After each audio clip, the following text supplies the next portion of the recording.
So how good is this game? Well, it's not the total piece of shit that people claim, but it's also not a great tennis game. It's probably not even a good tennis game, but it's adequate. So, So yeah, it's an adequate tennis game. I think it's better than the reviews claim. I think it's much better than the clowns on Reddit claim. Shit, I fucked that one up. Um, it's adequate. I mean, it's all right. The career mode's kind of fun. It's not terrible. It's okay. Maybe give it a 6.5. Maybe even a 7. I mean, it's kind of enjoyable. The roster's not very good. It's missing at least the basic mode. I'm playing on PS5, but this is the PS4 version that it's running, so I'm sure the PS5 version will be much better. And unfortunately, we only get the PS4 version on PlayStation Plus. And the worst part about that is typically if you own this game, you get... Come on, buddy. Typically if you own this game, you get half off the PS5 version, which I think is only $25. And it comes with a bunch of DLC. But if you have it on PS Plus, it does not appear as though you get that discount, which is unfortunate because I would actually have bought it if it was half off. I'm kind of a person who's obsessed with getting the PS5 edition, getting those haptics on the DualSense controller, and, you know, the minor frame rate and resolution enhancements are always nice. 3D audio, of course. So, yeah, I would have probably spent the $12.50 to upgrade it. So I think that was a huge mistake on Nakon's part, the publisher of this game. Because it's not like people are going to love this game so much that they're going to fucking spend even $25 to get the PS5 edition. They're just not going to do it. It's not going to happen. The game's not good enough for that. And even if it was, that's just a lot to spend when you already have the game. When you already have the game that operates roughly the same. I should have sliced it. So that's a big disappointment. Wow. Okay, yeah. So that's a disappointment, certainly. But I'm surprised that I even liked the game enough that I would have spent $12.50 to upgrade it. Which I do. I mean, part of the reason probably as well is that I do enjoy tennis games. I'm not like a tennis buff. I very loosely follow tennis anymore. Used to follow it much more. I thought that was out. But, that was fucking out. But I've really been craving a tennis game, so that's part of it. You can't call for a replay? That shit was out, dude. It looked out. So yeah, I've been craving a tennis game, so that plays a large part in it. But it's not terrible. Like it's not as bad as the people on Reddit would lead you to believe. I think that was in. Oh my god, that was in. It was fucking in. Jesus, I would have called for a replay if I could have. Can't believe that was in. Yeah, I mean, it's not as bad as the people on Reddit would lead you to believe. You see people on Reddit saying like, "Oh, I didn't even download it. It's the worst game. It's the worst game ever. I didn't even install it. It's the worst game." Like, bro, how do you know how bad it is if you didn't install it? Yeah, it's not a piece of garbage. It's not. It does have the microtransactions with the cards, which is lame, but they don't really impact much unless you're like going competitive multiplayer online, maybe. But you can have an awesome career without doing that. I will say the game is extremely hard. Very high difficulty. You're going to want to turn it down to easy, maybe even very easy. Start when you're starting out. You really don't want to even play this on normal. It's just too difficult. It's very difficult. High learning curve, too. Yeah, you're going to want to... as soon as you boot the game up, you're really going to... It's not very fun to do, but you're going to want to do training. Because it's a pretty high learning curve. Understanding the different ways to hit the ball. Understanding the directional hitting. Even understanding things like stamina and the way sprinting impacts your stamina, which there's a lot of good ideas in this game. Like, there really actually are. Surprisingly, a lot. Like, they didn't just mail it in, they actually tried. They really tried on this game. Like, they tried to make it a real simulation. And they didn't quite hit the nail on the head, but I heard it's a big improvement over the previous game. But they tried, and I appreciate some of the ideas. And I'm not a fan of Nacon. I'm really not. The publisher, Nacon, I think they're a bad publisher. For a AA publisher, which I completely understand, like, I love AA publishers, to be honest. I mean, some. Like, from Focus Home is great. I love Focus Home. But I'm not a huge fan of Nacon and Big Ben. I'm just not. I don't think they put out good products consistently. I think they... I think a lot of times they put out poor products, really lousy products. They cheap out a lot, and when they could spend a little bit more money and receive a much, much higher quality product. I think even with Nacon, they've taken a lot of franchises and made them worse. So yeah, I don't think Nacon's very good. It's not like I'm a fan of the publisher at all. But this game is better than it gets credit for. If you haven't played a tennis game in like years, and you like to dabble in them, I think this game is perfect for that. It's got a fun career mode, as I said. Like, the career mode is legit fun. It's honestly not bad. The career mode's kind of fun. Like, there's enough there that makes it entertaining. You can kit out your guy with some cool gear. Like, I've got Rafael Nadal kit on right now. You can get some more generic clothing as well. And you get it with coins. And originally when I saw that, I was like, oh, those are going to be microtransaction based. It's going to be impossible or really hard to get coins in-game. And the only way you're going to be able to get cool... Oh my god, that was good.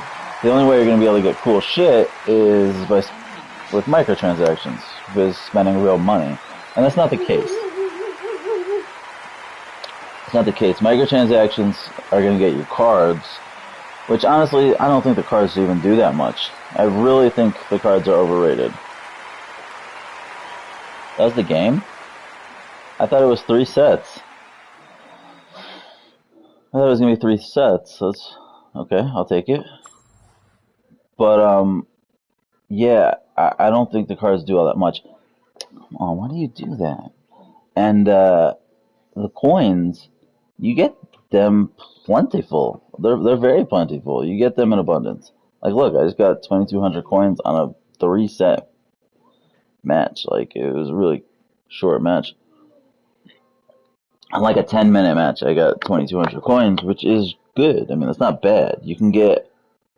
I got the Roger Nadal kit, or the Rafael Nadal kit, for 7,500 coins. So it's like 3 games, but it could be less.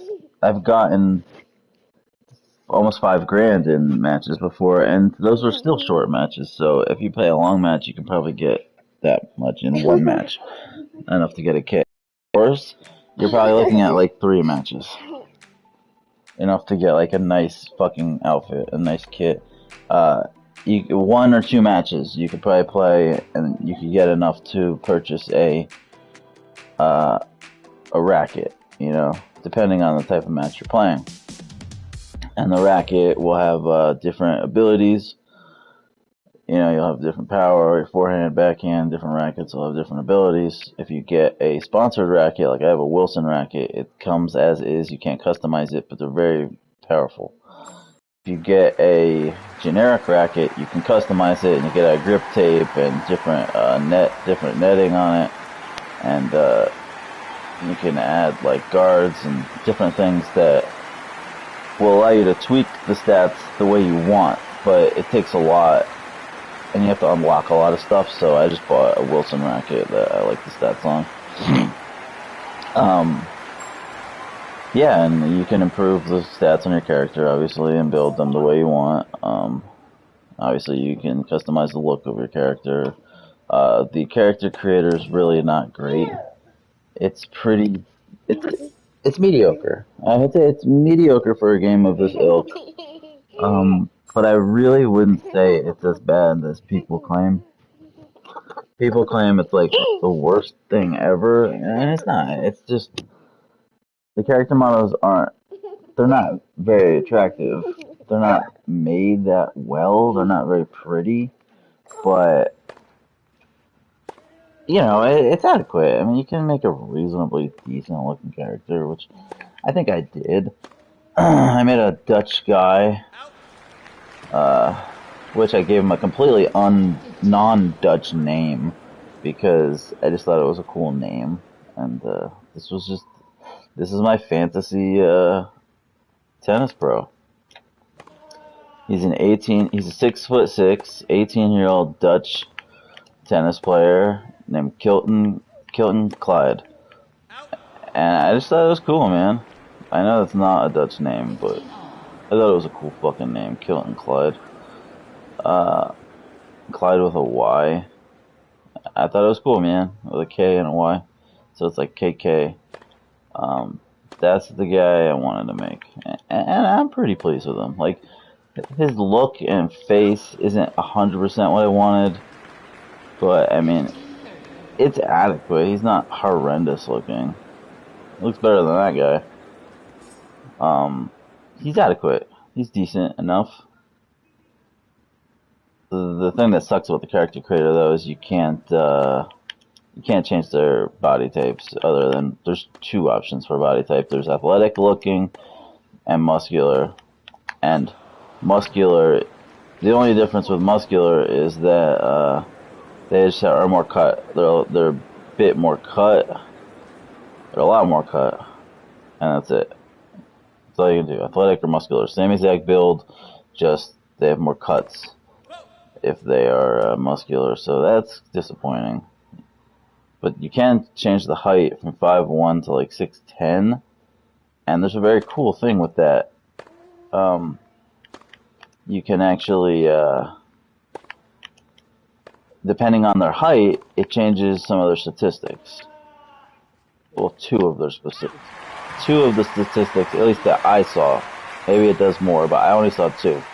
The taller they are, the better their serve is, but the worse endurance that they have, which I thought was interesting. It's probably not an exact science as far as real tennis goes, but it's probably a general theme and a general theory that's somewhat accurate. Taller guys have better serves, they get more leverage, come on, man, more leverage, more velocity, but they typically probably run out of steam quicker. That's probably the case. So that was cool. I mean, that's pretty cool. I mean, it's not like I wanted to have less endurance, but I wanted to have a guy with a nasty serve, which he doesn't yet because I'm still so green, still so new. My character's still so shitty. He's not really anything yet. You know, I'm winning exhibitions. I think maybe I won a low-end tournament. I faced Tiem in the last tournament, which it would have been ridiculous if I beat him, and I didn't beat him, but it was a pretty close match. But I'm glad I didn't beat him because it would have been unrealistic. If I had beaten him, I would have turned the difficulty up to like normal. I have it on easy because it's hard even on easy at first.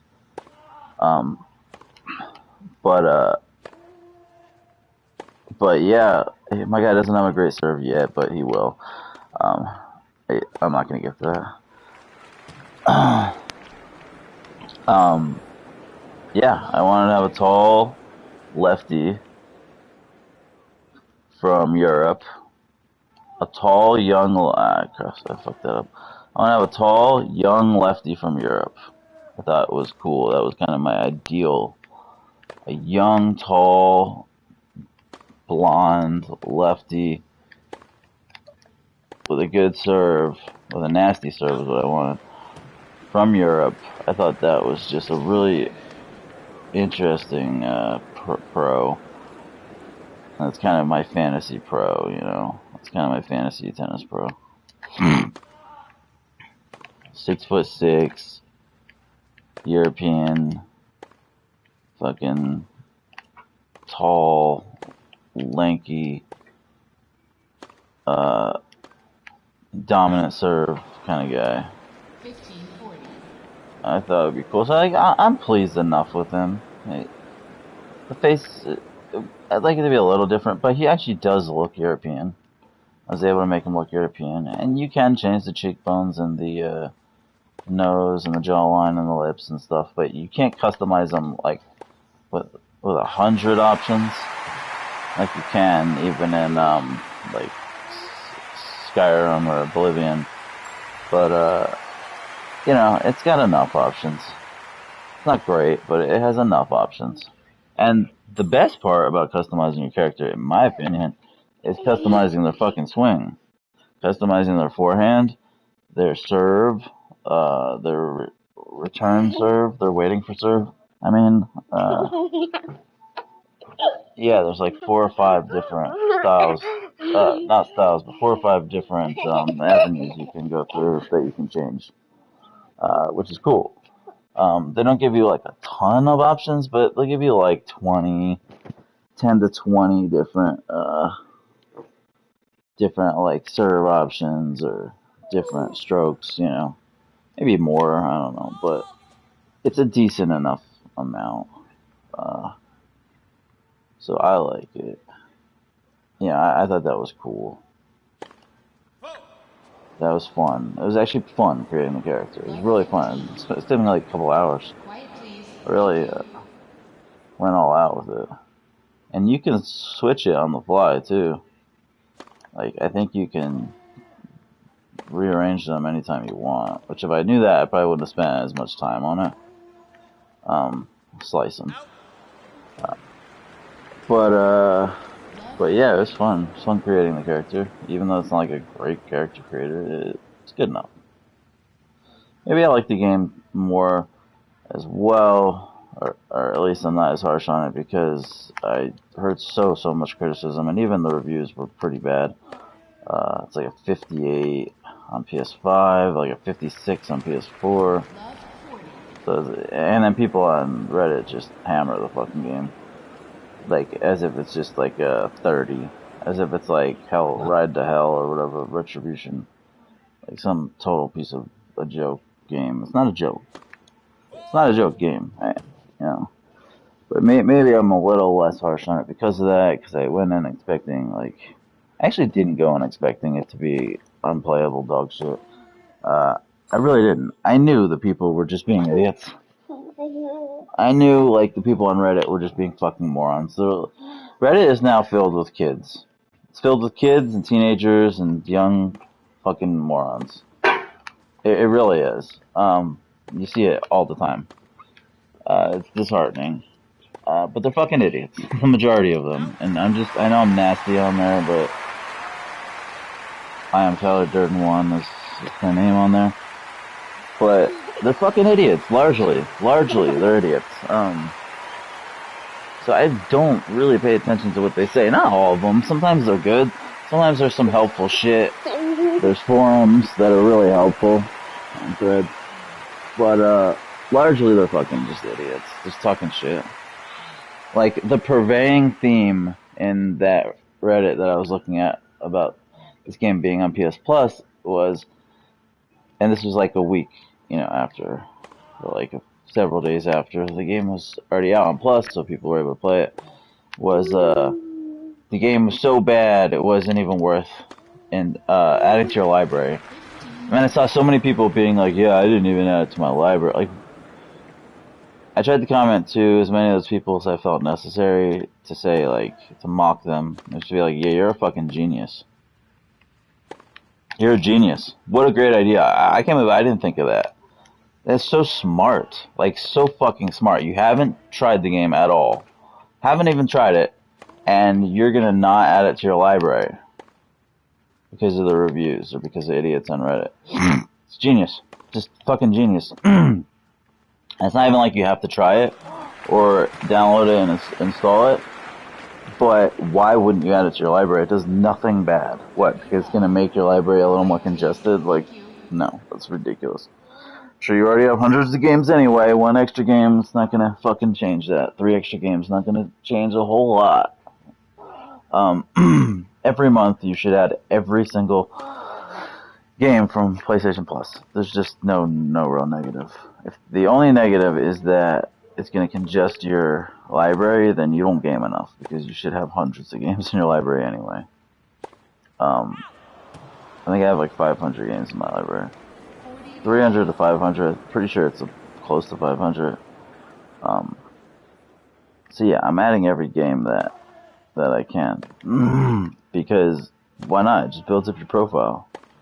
It just builds up your options, and even not for yourself. Like, you might have a friend who's really into fucking tennis who comes over, which I probably wouldn't. I'm not really a friend kind of guy, but most people are. So you might have a friend that comes over and wants to fucking play tennis. Maybe he's a fan of tennis. So having that game is just an extra option. Like, it's just so stupid. Why wouldn't you add it there? Why wouldn't you? You might not feel like playing it. See, I got very low points there because I wasn't paying attention to the objectives. You might have, you might not be in the mood to play a tennis game. Maybe a year, 3 years, or more, 6 years later, you might fucking be like, wouldn't mind playing a little tennis.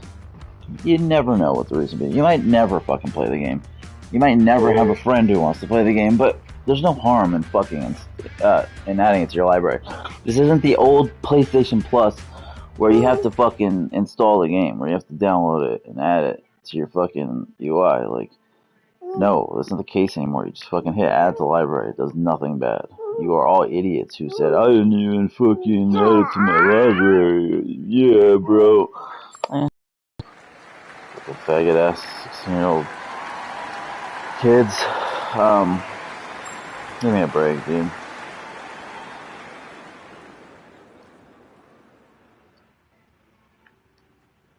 Give me a fucking break. Yeah, it's not great, but it's decent. It's at least like a 6.5. And it has a learning curve for sure, and it's pretty hard, very hard. But I'm not gonna get to that. It has a learning curve, but once you'll figure it out a little bit, you can have some fun in career mode. I don't know how much or if I'm even gonna try multiplayer because people are going to be really good, but you can have fun on career mode. You really can. If you like career modes, you like creating your character, creating your ideal kind of guy, yeah, you can have fun. You can definitely have some fun. Just like any other tennis game with any other career mode. It's basically just that. It's your run-of-the-mill, decent career mode. It's nothing spectacular. It's nothing horrendous. It's your run-of-the-mill career mode where you play games, matches, play tournaments, you train, you improve your characters, stats, You buy gear and upgrades with tournament winnings. You have to rest when you play too many matches in a row. There's a calendar that kind of goes down, which is good. Everything you do makes the dates go on the calendar. You have a coach and you have an agent. And depending on which coach and agent you have, you'll get different kind of, not buffs, but you'll get more prize money for a match, or your serve will be better. So I guess you can get buffs. But yeah, I mean, your run-of-the-mill tennis game career mode, and that's enough. That's enough for me, and that's enough if you haven't played a tennis game in years, and you like to dabble with them, and you want to screw around with a tennis game, maybe for 10, 20 hours. Yeah, it's enough for me. It should be enough for you as well. Unless you're a buff.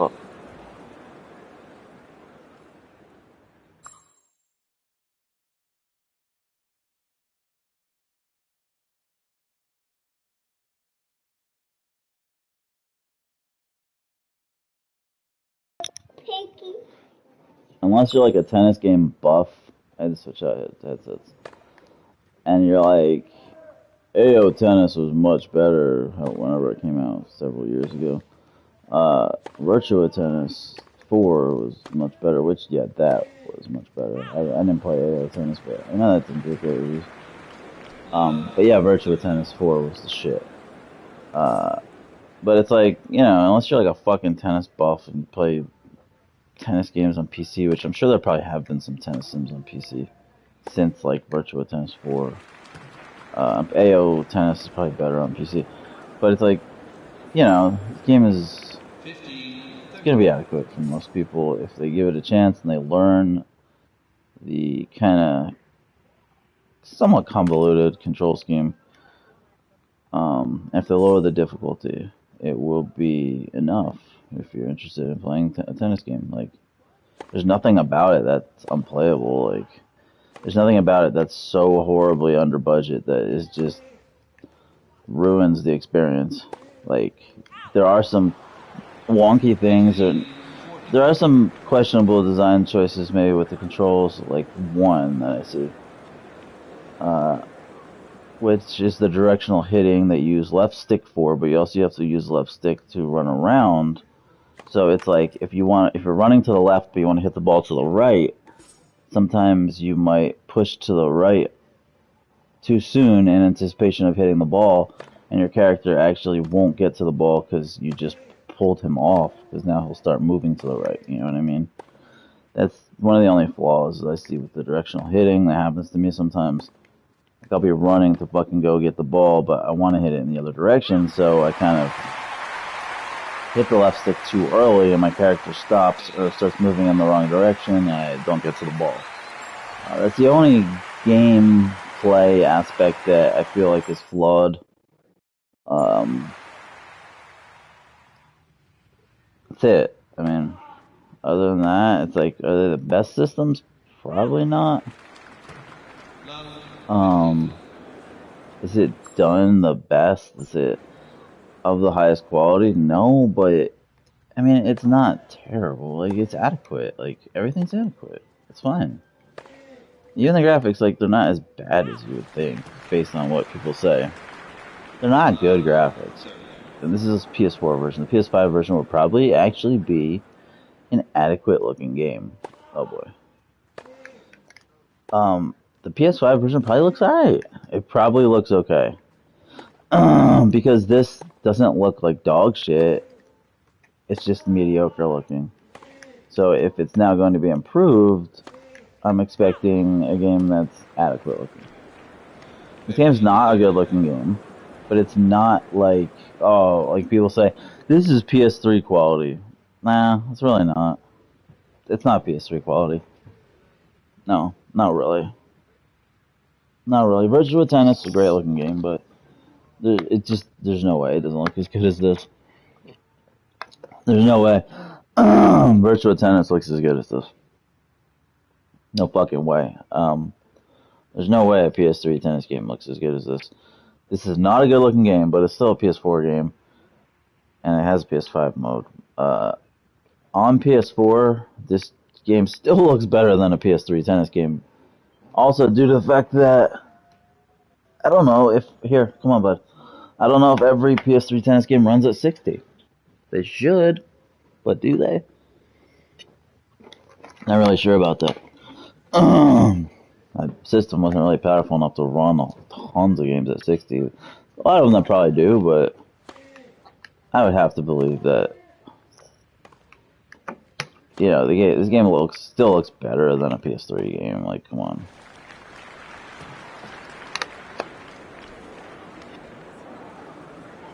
It's not that fucking bad looking. Here, do you want it? Take it. Some close-ups of the hair and the character models do make it look PS3. Like, the hair is definitely PS3 level. It's shitty hair. It's really bad hair. The hair is garbage. It's garbage, the hair. The hair is straight garbage. The hair is like a shell with maybe some strands coming out. The strands that come out aren't organic and they don't move. Not really. So it's not even like the strands are impressive. The hair is fucking horrible. But the rest of the character model, like, it's alright. It's adequate. The rest of the visuals, like, they're adequate, man. Dude, why do you keep doing this? Here, why are you drinking so much?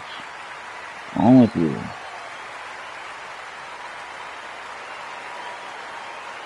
Alright, you're done. No more.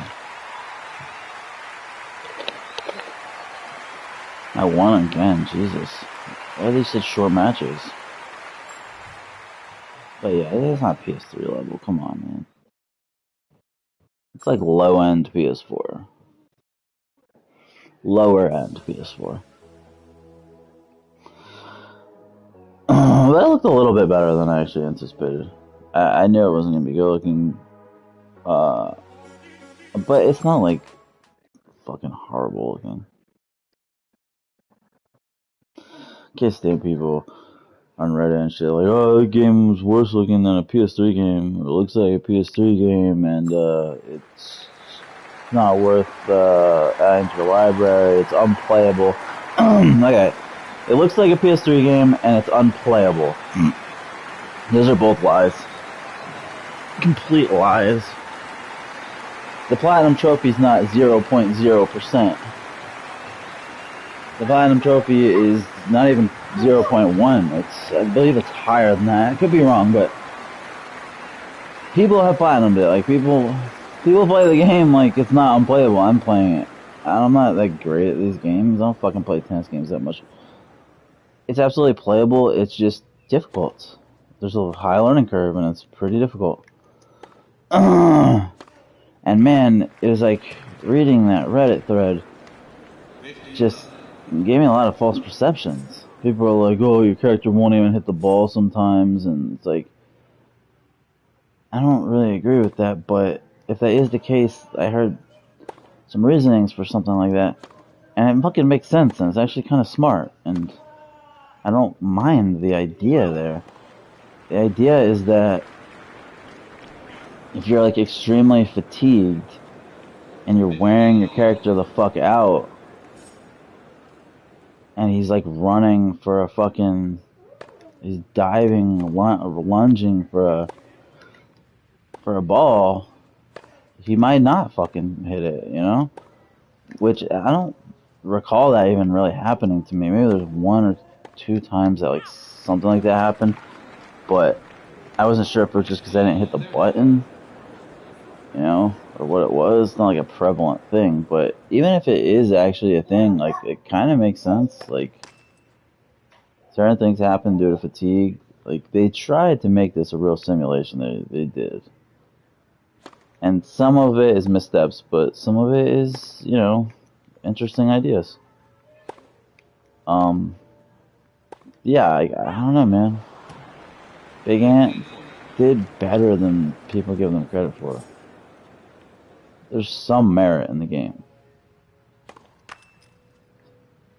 As I said, it's not a fucking even a good game. It might not even be an average game, but it's close. It's an adequate game. It's fucking adequate, man. It's alright. Especially getting it on PlayStation Plus, like, I'm having fun with it. I can't complain. If I spent like $10 on it, I wouldn't complain. I've spent more money on games that I had less fun with, that were much higher rated. That I literally bought because, well, I thought it looked good. You know, I don't buy games strictly based on ratings. Very, very few times will I ever do that. And even then, it's not strictly because of ratings. I've still scouted the game out. You know. Like Disco Elysium is one of those examples where ratings really influence my opinion, which they very rarely do. But the accolades that game received were just so enormous. And, you know, the things people said about it, that it pushed me to get it. Even though I was like, it doesn't look amazing, but like I get what they're going for, and it's interesting to me.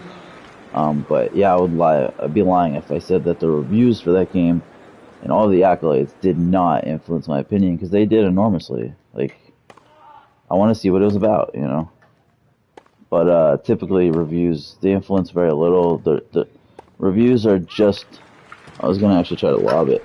Reviews are just one more piece of information that you have about the game. It should not be everything.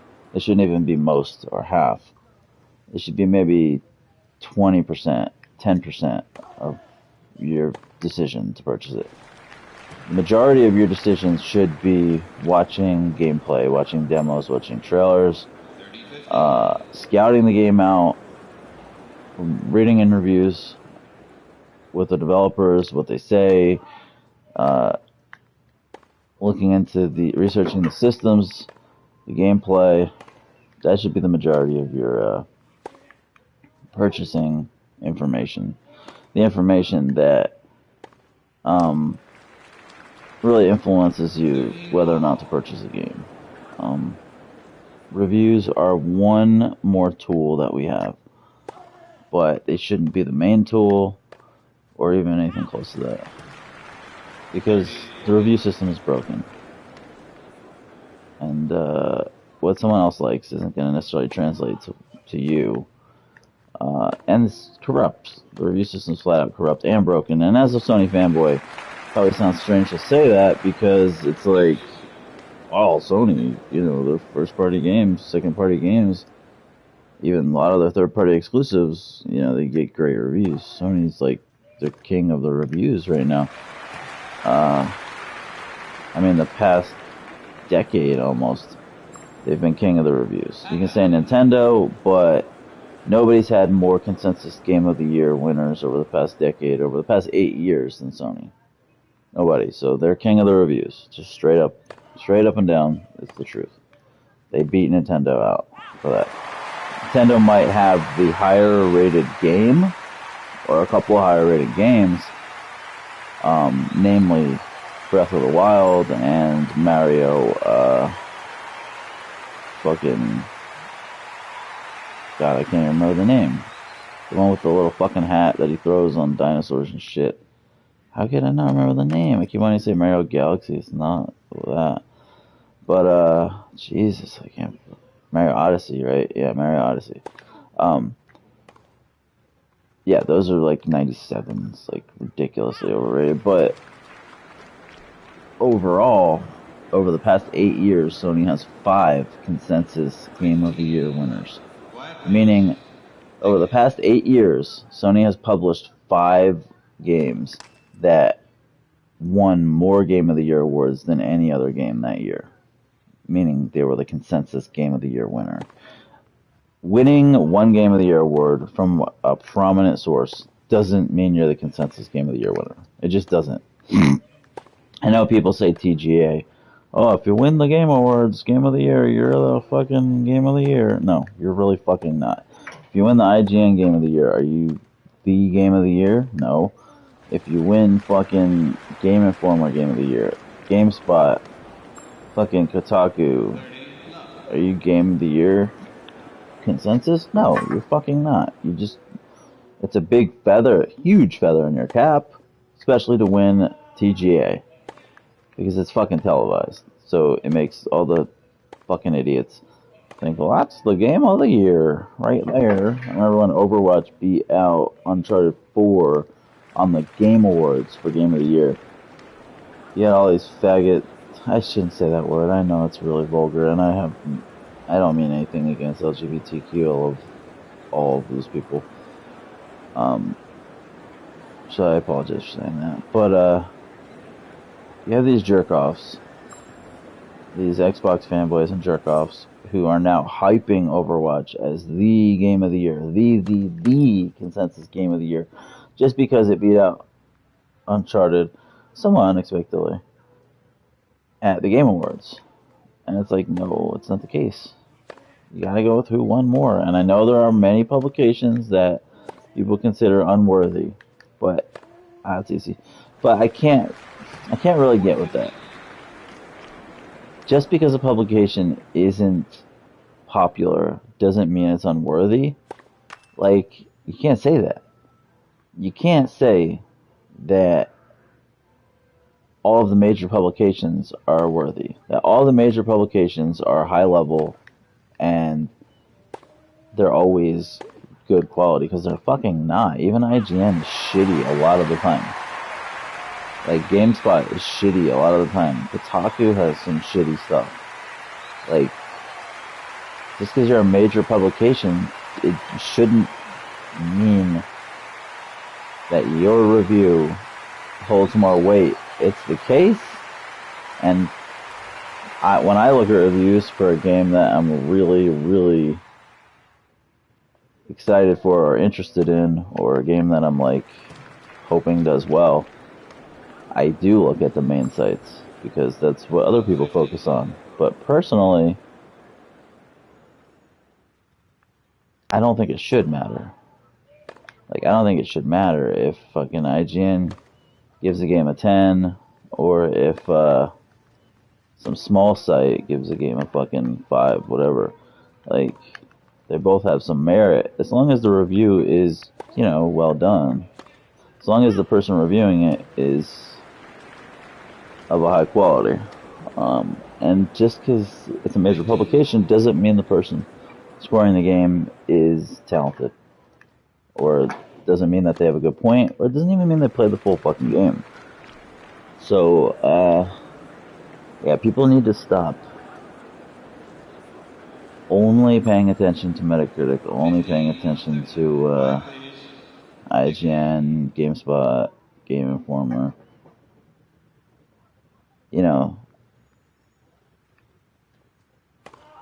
It's the quality of gaming, quote-unquote, journalism is in the toilet. These guys are no better than bloggers most of the time.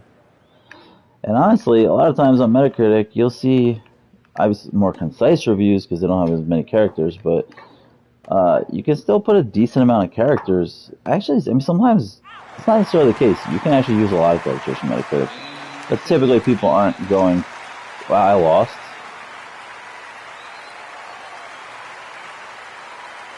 They fucking lost. I lost the tournament. Holy shit. So I wasn't paying attention. Wow, I lost the tournament to a fucking nobody. Jesus. But yeah, typically, that's the other thing too, for what I was saying. God damn, I can't believe I lost the tournament. That's crazy, bro. I was actually gonna win that tournament. Yeah, there's another tournament, but my God, I have to rest. I can't do it. I just can't do the Tokyo tournament, which I could totally win that too, bro. That would help my ranking, but I can't. I'll get injured. I got injured the last time I tried to push it. But that's the thing too, that people don't understand, like, with reviews. And I'm not saying this game was, like, completely unfairly reviewed. It probably was a little bit unfairly reviewed. I think it has a 56 on PS4. It's a 58 on PS5, I think.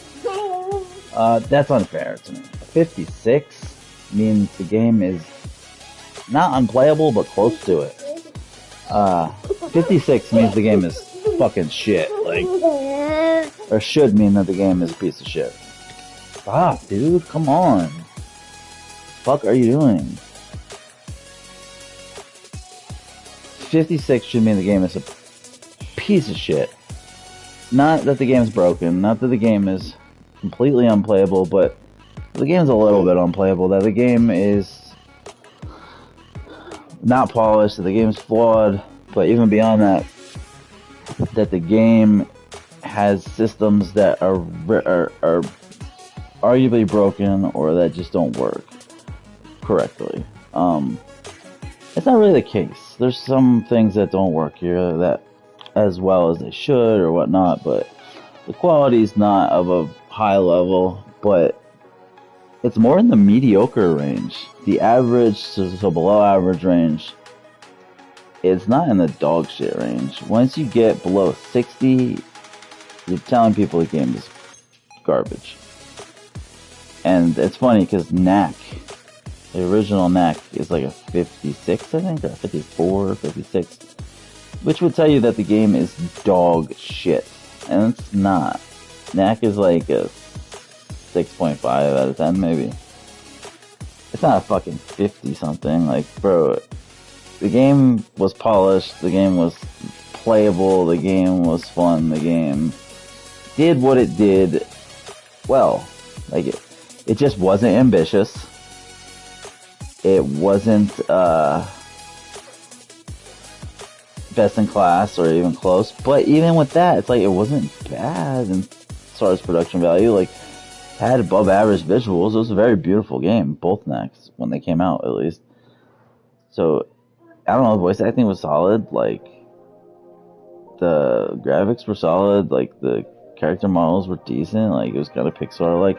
Like, it wasn't, like, of a very low quality. It just wasn't ambitious. It was an old school game, and that's the problem, is they needed to fucking market it that way, and they didn't. They marketed it. That's the problem. I think that's one of the big problems with Knack. The second Knack is just flat out good.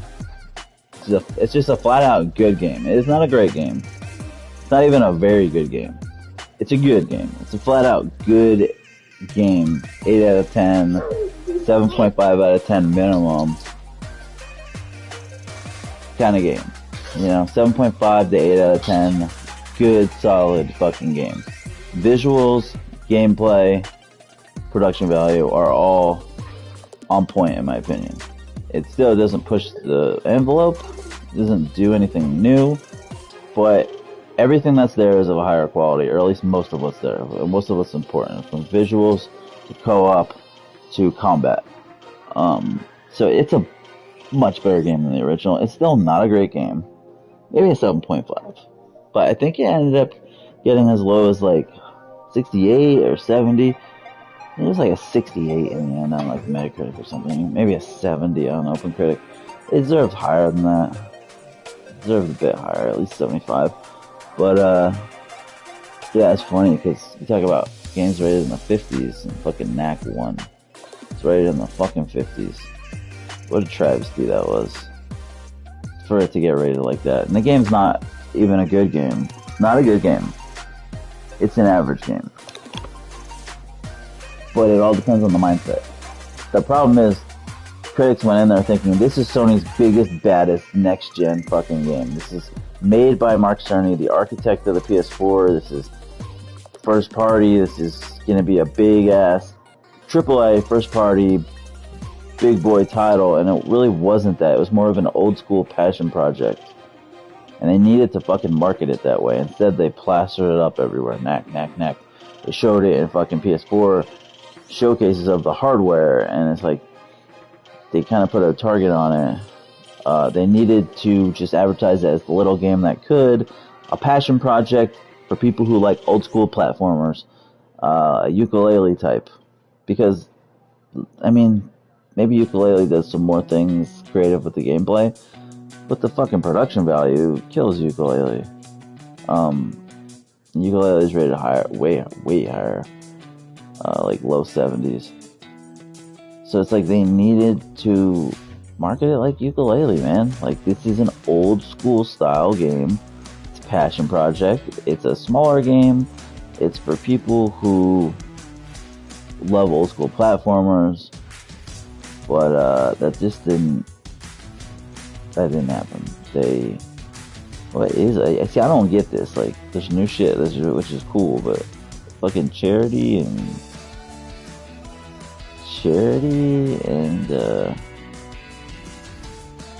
what the fuck is that? I exercise, I get that rest, which I need. Contract and charity. Negotiate a contract for extra currency. Yeah, I mean, is it a one-time thing? Yeah, crowdfunding. Participate in ranking points. It's a one-time thing and it advances the date. It's not really worth it. Okay, so I get 300 coins. I can get that just by winning an exhibition. Training.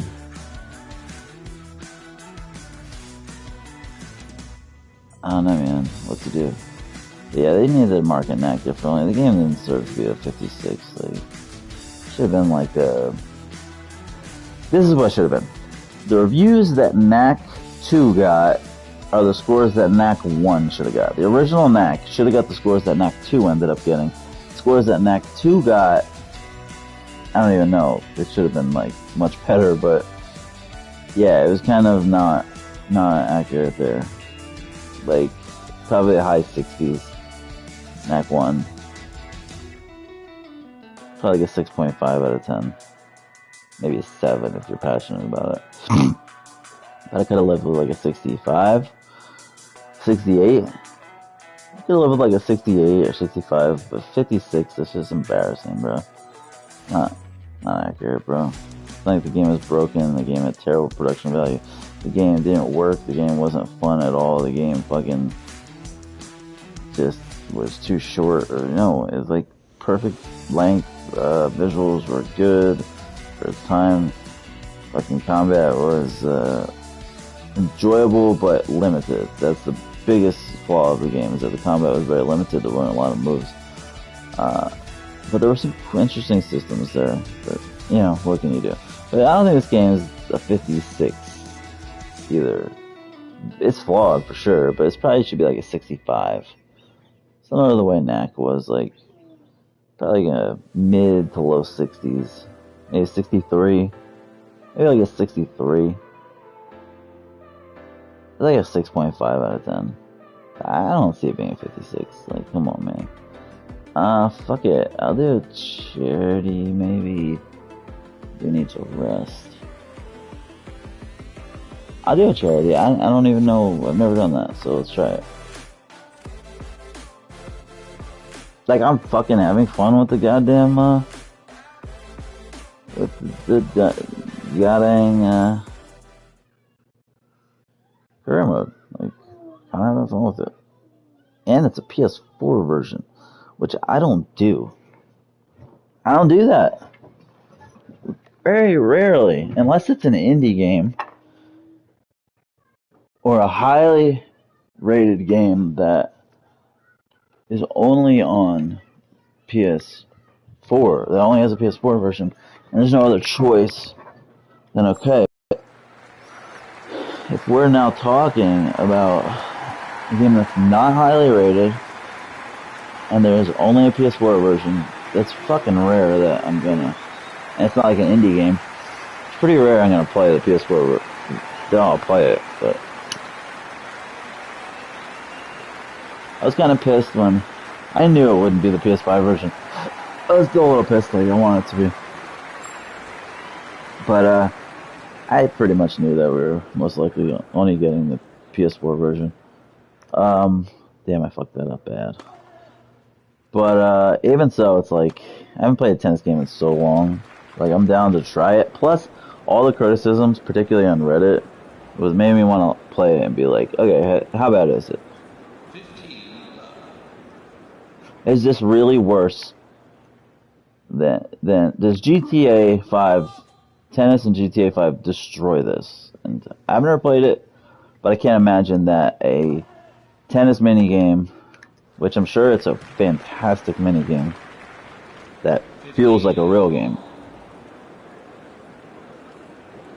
But I can't imagine that a fucking tennis minigame within a larger game can be better and deeper than a dedicated tennis game. It's just not going to be the case. There's no way you can convince me of that. And I've never even played it, and I've never even seen it. Maybe years ago I saw it. But, yeah, no. That's not the case. There's no fucking way.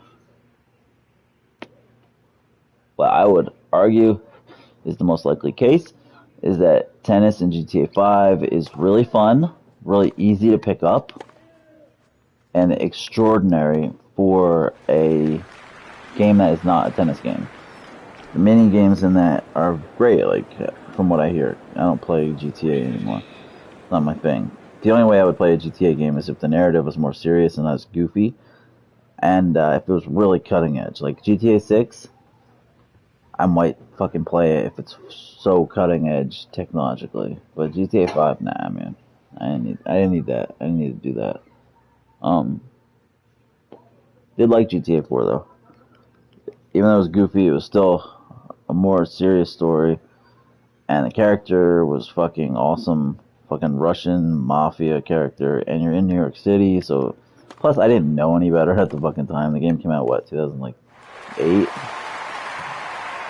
I had an Xbox 360, fucking playing a lot of Xbox. I didn't know any better at the time. So, yeah, I played it, but, I hear that's great golf, GTA 5, probably great tennis, but, yeah, there's no effing way that that game is better than the dedicated tennis game.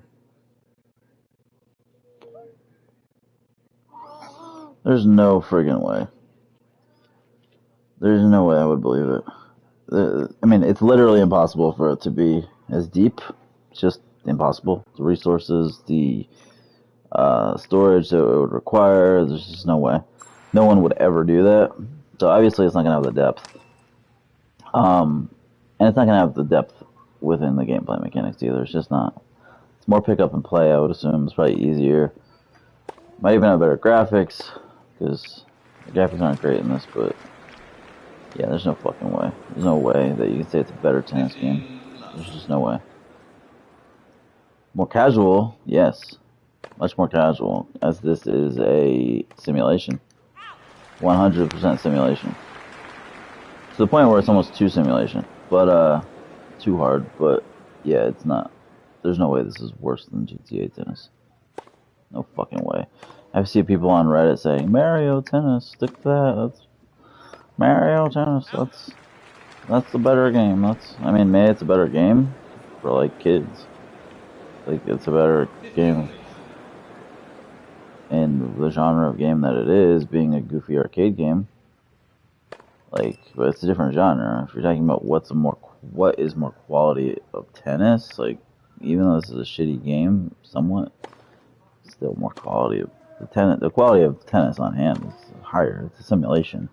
Just like if you're gonna tell me that fucking Arcade Racer has better racing and driving and car control than simulation than a simulator. It's just not the case. Even if it's rated higher.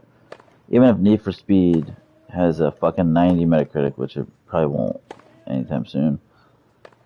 And fucking GT Sport was what, like in the 70s, like a 75, which is laughably invalid. Especially how great the game became. Yeah, you can't tell me that, Need for Speed's got better racing, better driving, better car control. It's just not the case. The pure gameplay on hand is gonna annihilate a fucking arcade game every time. Maybe not in fun factor for you, but as far as realism, as far as depth, as far as mechanics, it's gonna always kill it. Simulation's always gonna kill an arcade game. Now, the fun factor, the production value, the quality on hand is a different story, but yeah, there's no way an arcadey mini game is gonna fucking have deeper gameplay than a simulation. It doesn't always mean you're gonna like the simulation better, because a lot of people are casual game players. And even if you're not a casual game player, you might not like simulators, or you might not be in the mood for a simulator. Even though everybody suddenly just loves flight simulators now. Just everybody loves them some flight simulators. They call it AAA now. They call a fucking PC Flight Simulator AAA. A AAA next gen game. Okay. Everybody loves them some simulators now, but when it comes to other things, when the hype isn't inordinately high, simulators are niche for a reason. Unless they're sports simulators. Sport as in like the human body doing it, not a fucking locomotive. But yeah, everybody just flight simulator. Oh my god, I love flying simulators now. Everybody, all these casual fucking gamers who have never played a flight simulator in their life, all of a sudden just jizzing over flight simulator. Oh my god, flight simulator. I've never played a flying simulator. I've never even played a simulator other than Goat Simulator. But oh my god, simulators, bro. A fucking flight simulator. No. No. You fucking drink the Kool-Aid. You're a fucking clown. Shut up. If you've never played a flight simulator, and you're somewhat casual of a gamer, and you're jizzing over flight simulator on Xbox, you're a fucking clown and a fucking fool. And I'm not saying it's a bad game. It's obviously rated high. It's a 91 Metacritic. I think it was a 92 on PC. 91 on Xbox, something like that. So it's extremely well rated. It's one of the best simulators ever made, probably. But it's still a simulator. It's still a niche simulator. It is not for everyone. It is not arcade gameplay. It is not typical fun gameplay. Those games aren't typically fun games.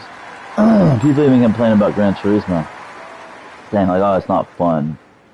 And that's so much more accessible and exciting than like Flight Simulator, bro. Than a flight simulator. Like, it's just more exciting, more accessible. There's more to do. Like, come on, man, with this flight simulator bullshit. And that's fine. If you fucking enjoy flight simulators, you've played them on PC, you've played bus simulator, train simulator, you like simulators, and you like these hardcore games, you love the mechanics and the beauty of it, and even if you haven't played those types of games, but you love walking simulators, even if you've never played a flight simulator, but you love walking simulators, you love the relaxation, sure, I get you. But if you're the kind of fucking guy, Xbox fan typically, because let's be real, it's a Microsoft game. Well, I mean, they didn't fucking develop it, they just hired a third-party studio and plastered their name on it, but still, whatever, it's a Microsoft game because they published it.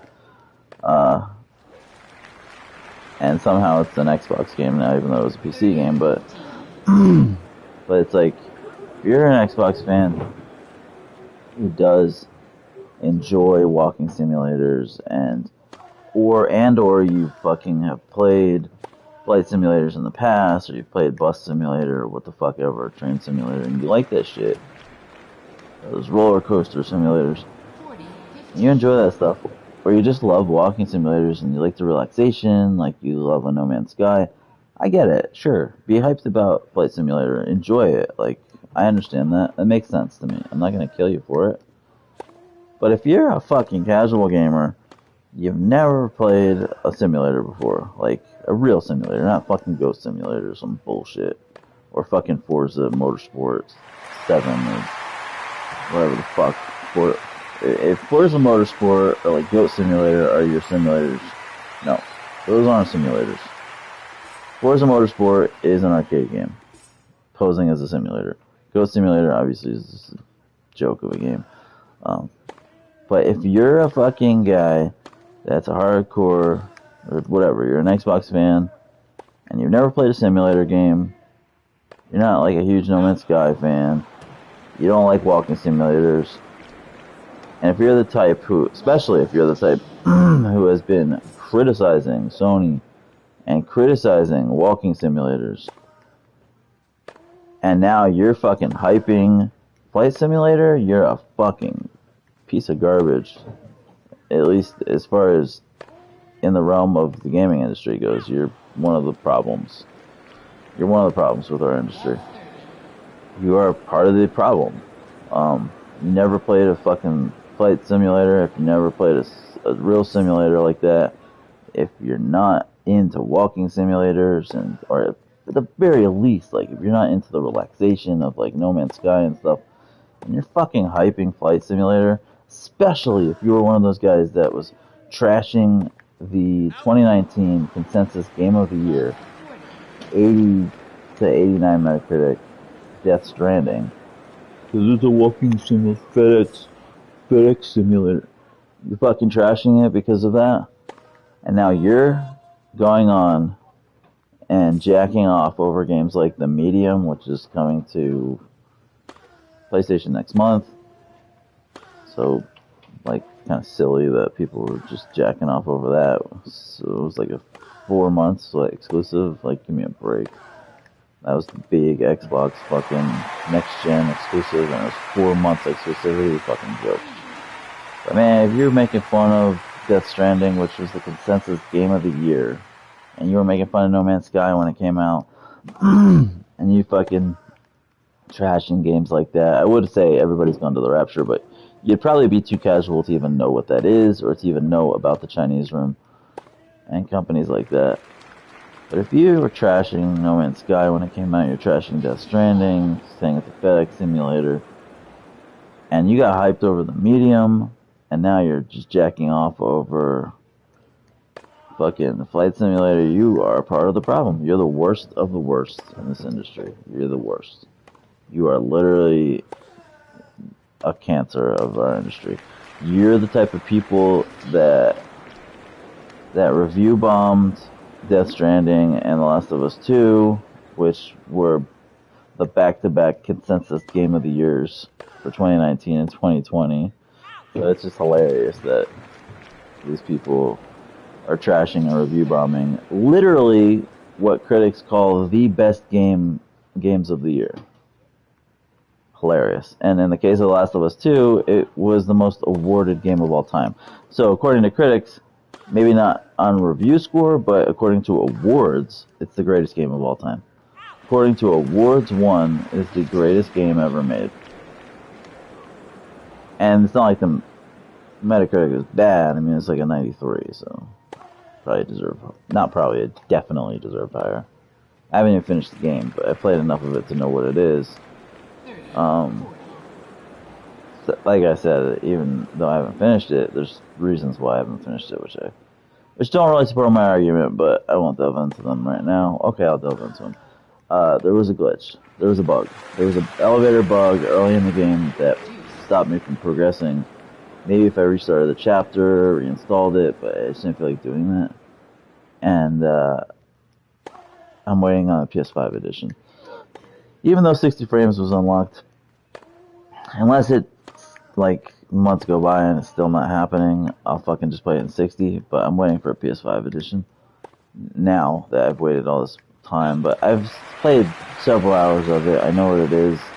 And from what I've played, The Last of Us 2 is the highest quality game I've ever played in my entire life. As far as quality on hand, as far as visuals, animations, audio, systems at hand, performance with VA, voice acting,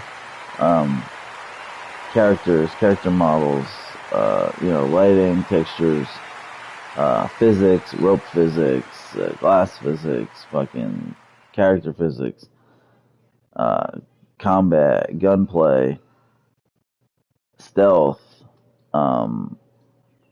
and story. From what I've played, the story's amazing. I know people are like, oh, it sucks. I know you end up playing as Abby a lot, and people don't like that, but I haven't gotten there.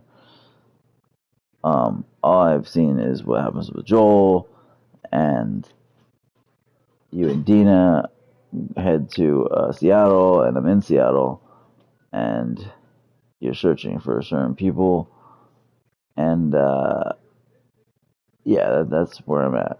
But yeah, there was a fucking bug that prevented me from progressing, and that really does not support my argument that it's the highest quality game ever made.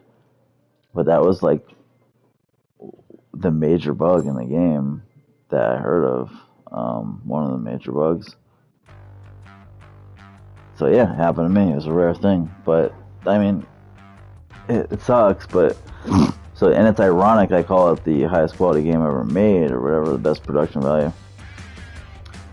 But it still is. I can't let that jar my feelings. It's still very polished. It was just shit, unfortunate thing that happened to me. All of the friends I have online all played it and beat it and love it and didn't have any issues. So it's like, it was a rare thing, obviously, that happened to me. And then you look at a game like Returnal, where I had almost no issues. I think I had one crash, maybe two. I have like, what, listed 200 hours of gameplay? Probably not quite that much, but probably like 150. So it's just one of those things. And that game was supposed to be a technical mess, which I didn't really get that. But, yeah. The point is that these fucking fanboys, and I hate to be fucking biased, but I just am, because I do like PlayStation better, and it's not because I'm fucking loyal to the brand for no reason. Like, I don't understand people who don't admit a bias. Like, every fucking body has a bias. It's just the truth. Even if you're multi-platform, I'm multi-platform. Like, who's not multi-platform? Like, bro, who only ever has played one platform? Like, everyone's multi-platform. Even if you're only single platform right now, you've obviously played other platforms. Like, you play shit on your phone probably. Like, fucking, you play Vita or Switch.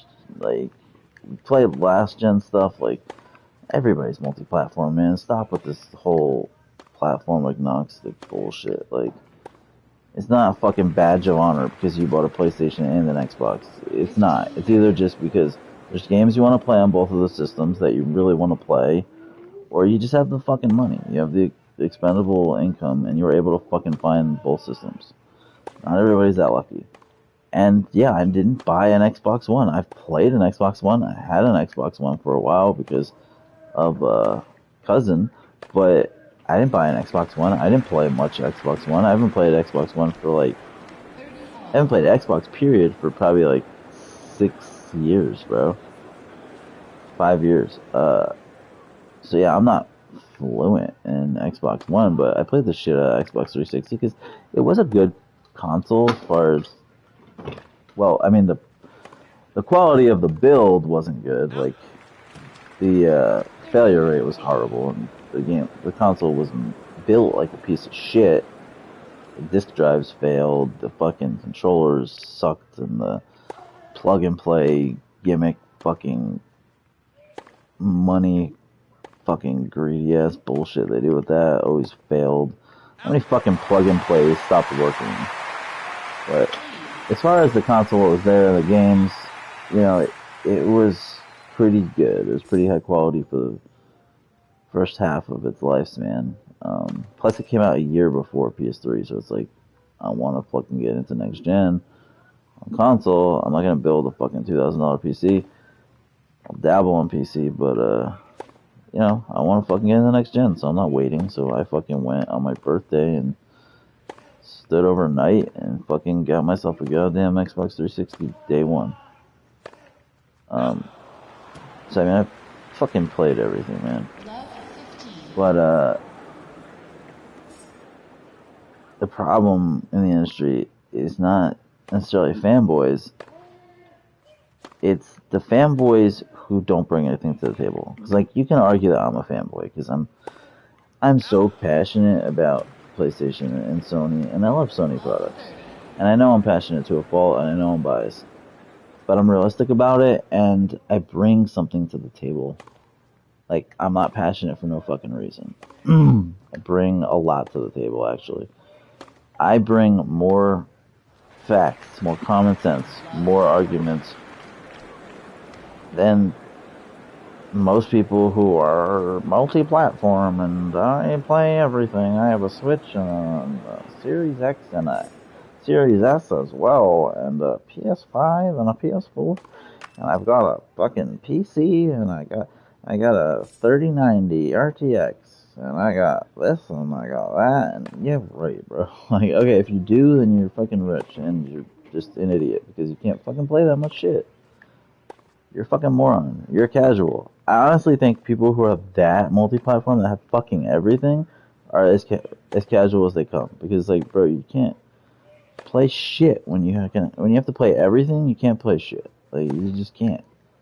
I've got a fucking PSVR and I've got Oculus, and I just got an Oculus Quest, and I got a Vive. I'm Half-Life Alyx, and I have a fucking 3DS, and I've got a Switch, and I've got a PS4 and a PS5, but the PS4 Pro is shitty. That's a Pro-tato. But I got an Xbox One. Like, man, shut up. Like, you can't play, like, I can't play everything on PlayStation 5, dude. Like, how the fuck are you gonna play Switch and PC and PS5 and Series X and fucking Oculus and Oculus Quest and fucking PSVR? Like, come on, dude.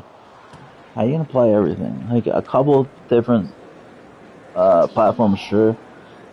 Like, I don't begrudge anyone who has a PS4 and PC and and a Switch. It's a lot. It's a lot to fucking juggle, a lot to handle.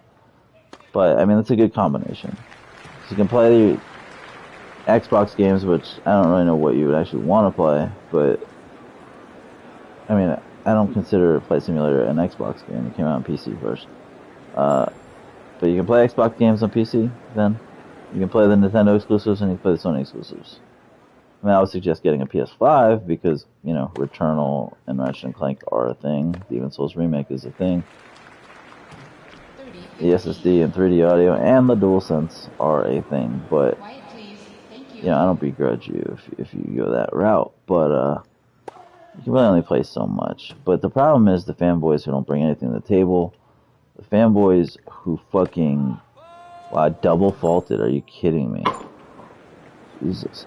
The fanboys who don't bring anything to the table. Like, you can't say a game's bad and not have a supporting argument why. And your supporting argument, it can be, but it shouldn't just be the same regurgitated rhetoric that you hear everywhere.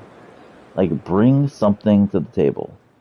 If you're gonna make a fucking argument, if you're gonna be divisive, just then tell me why. Tell me why with passion or with fucking facts or with a really unique opinion. Give it to me, man. Like, that's what I fucking do. I will never say a game is bad or looks bad. Very rarely will I say that. Maybe if it's like on Twitter and I don't have enough characters, but even then it's very rare that I'll say that. I'll rarely, if ever, say a game is bad or looks bad and not give a supporting argument why. I just won't. Like, when Gears of War 4 was being demoed at E3, and then when it eventually came out and I got to really watch a lot of gameplay and streaming of it, that was a beautiful shot. I supported my argument as to why I thought the game looked subpar for a Gears of War game, why it looked mediocre. I gave a lot of argument support. I said, I forgot a lot of it, but voice acting was fucking terrible. Even Laura Bailey was like the worst I've ever heard Laura Bailey. Like, she fucking nailed it in. The voice acting was horrible and mechanical. The characters were terrible, man. They were robotic, unlikable, they weren't deep. They had very little, even like the original trilogy, like, yeah, Marcus Phoenix and Dom, they're not fucking deep characters, which I've played all three of the original trilogy. I really enjoyed the first game. I liked the second game. I didn't like the third game, but like, I've played a fucking lot of Xbox. I know what I'm talking about. But yeah, Marcus Phoenix and Dom, they're not like fucking deep characters either, but they're not fucking robots, you know? They're not fucking robots. People like those guys because they're more natural, at least. They're kind of natural. They have humor, like real humor, not like robotic, fake fucking humor. Coltrane is annoying to me, but at least he's got natural fucking humor, you know? These characters in the original trilogy had had some personality. They weren't just fucking robots, even though they weren't deep characters. they did have some personality and some backstory, and they weren't robots. Characters just seemed fucking robotic.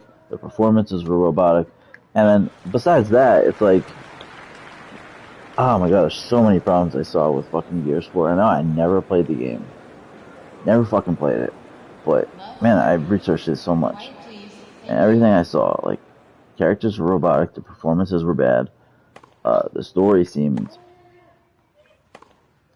uninteresting.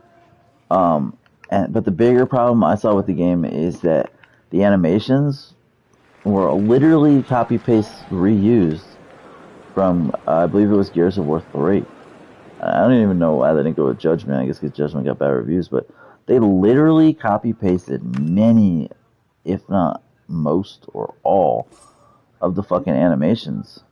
They probably copy pasted most of the animations and added some new ones, but it seemed like most of the animations that were in that game were just copied from Gears 3. Particularly the multiplayer. Like, the fucking multiplayer in that, they literally just copy pasted all the animations. Like, are you kidding me? Like, bro, that's... Because they said they wanted to make it feel like Gears of War. Like, you can still make a game feel like something, but actually fucking create something new. You're gonna use last gen animations on a new gen fucking game. And on a new fucking game, a game that's 2 iterations down the line, and you're gonna use old ass shit from last gen, like, that's pathetic, dude. How did I not get ripped for that? And then they tried to go back to the core of what made Gears 1 so good, because it was a little darker. It had more horror. It actually had horror elements, and then they started washing those out. Gears 2 had some horror elements, but it was not as... It wasn't scary at all, and it was more corny. Still a good game, because the action was awesome. Wasn't a Coltrane guy, but Gears 2 was a good game. It was a good game, man. It was a quality fucking game, because the action was great. Combat was really good. Of course, that cover-based shooting that they innovated on, and don't let anyone tell you differently. Yeah, there are games that did cover-based shooting before Gears of War. Gears of War is the game that influenced cover-based shooting more than any other game ever in the history of the world, and it will always be revered for doing so. And I'm not an Xbox fan, but it's just the truth. All credit to Epic Games for that. And Clifford Bleszinski, who has since failed as a game developer, but he and Epic put it on you in the first 2 games. Particularly the first game. The first game was innovation. It was quality. It was badass. That fucking game was good. The first Gears, for its time, was very impressive. No one had ever done cover-based shooting as well. Now, the game wasn't all perfect. The fucking controls were shit. The running, what do they call it? What do they fucking call it? The Locust something. The fucking... Oh my god, the run. Talk about tanks. Talk about feeling like a fucking tank. And I know the characters are built like tanks, but my god, they move like shit. Just because you're big doesn't mean you have to move like shit. I don't move like shit. I'm big. I'm big and muscular. But in video games, like, a good example of that would be the Surge. Dark Souls, at least like Dark Souls 1, particularly Dark Souls 2, the characters didn't move great. The characters were very stiff, and the combat was slow. The Surge came out, and it was a solid game. I think it got the ratings it deserved. Maybe it deserved a little higher ratings, but it wasn't a great game. I actually liked Lords of the Fallen better. But the Surge came out, and one thing it did do great was the combat and the movement was really excellent. The combat was maybe a little bit, not overrated, but the combat was rated. It was very good, but it wasn't maybe as enjoyable as it could have been. But the combat was still very solid, and the ideas were excellent. But the thing that was really good was like the movement was great. It was fast. And your characters were fast and agile, even though they were in huge mech suits. These huge like mech armors, like these mech armor fucking suits. The characters still were quick. They were still pretty quick, and they were explosive movements, and they were fast, because they weren't just a daunting fucking like 1,000 pounds of metal. These suits they had that were also integrated into their body allowed them to be fast, strong, more explosive. So it made sense why they would be fast, and they fucking nailed it.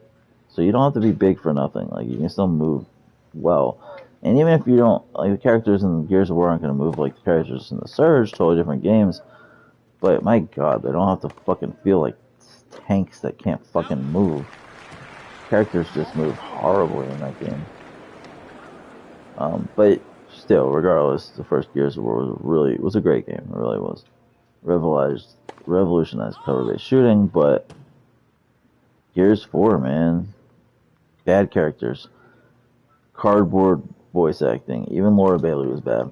The story looked mediocre at best, and then they try to fucking and they copy paste all the animations, and they fucking tried to go back to Gears 1 and add horror elements, and it was cheesy to me.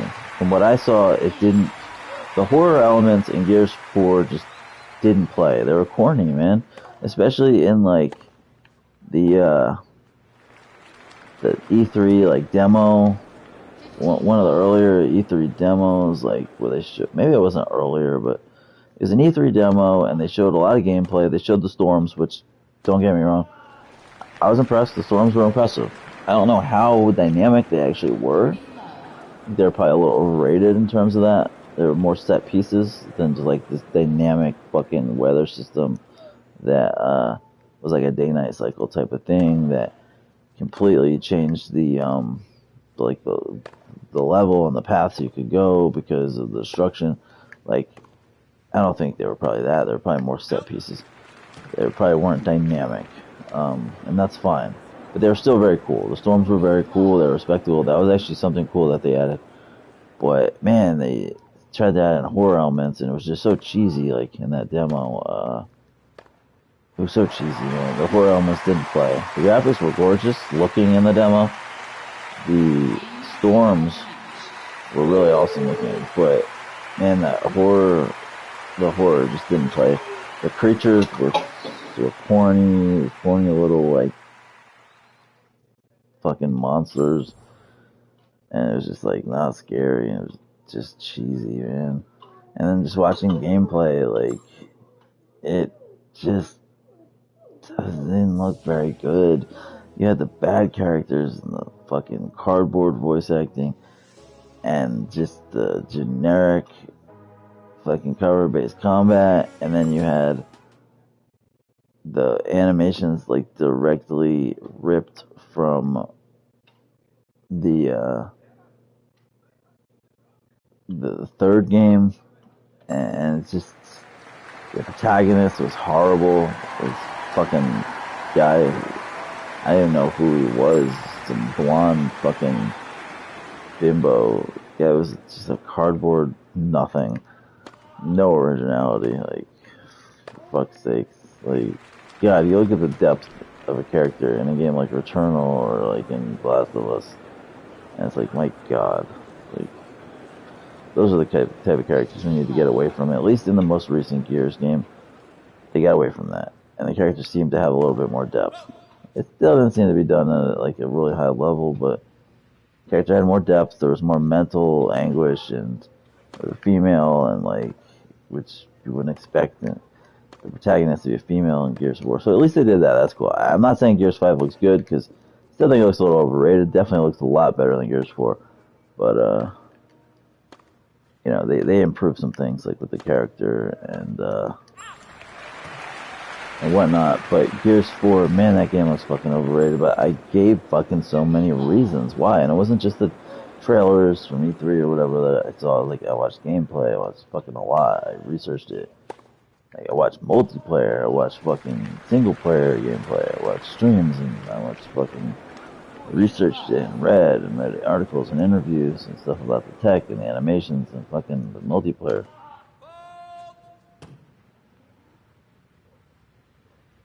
So I gave so many reasons. So many reasons why I said that game doesn't look good. That game looks overrated. Yeah, I haven't played it. Of course, they're like, have you played it? No. And they're like, yep, you have no credit. I don't agree with that. I don't agree at all. I'm giving you valid reasons from gameplay I've seen and watching hours of gameplay. I think I have valid reasons. I think I have validity. I think there's some fucking validity when I can say I've spent hours researching this, watching this, looking at this. This is what I've seen, and I lay out what I've seen, and I tell you why I think it looks bad, why I think it looks overrated, or what the criticisms are. So it's like, how can there be no validity? Yes, if you haven't played the game, you don't truly know, and I do agree with that. But you can absolutely make observations, and many times accurate observations. So many games I've been like, this game looks like A, B, and C.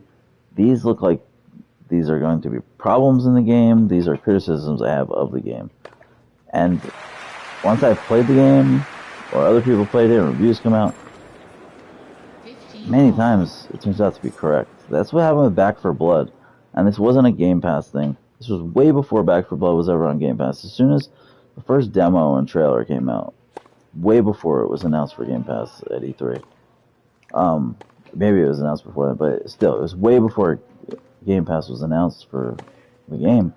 I was like, God dang, this looks like typical Left 4 Dead. They haven't, which is fine if you like that, but you know, it's been so long. It's been like a decade. Like, they haven't improved anything. All they did was add a card system, and I was like, this looks like typical Left 4 Dead. It looks budget. The moment-to-moment gameplay looks very archaic and old school, and not really a good old school, like, old. It looks fucking old. It looks like Left 4 Dead. Like, it looks like Left 4 Dead, but not an evolution of the Left 4 Dead. It doesn't even have the Left 4 Dead name, so you would think it would be a different game. Only thing different is they added a fucking card system.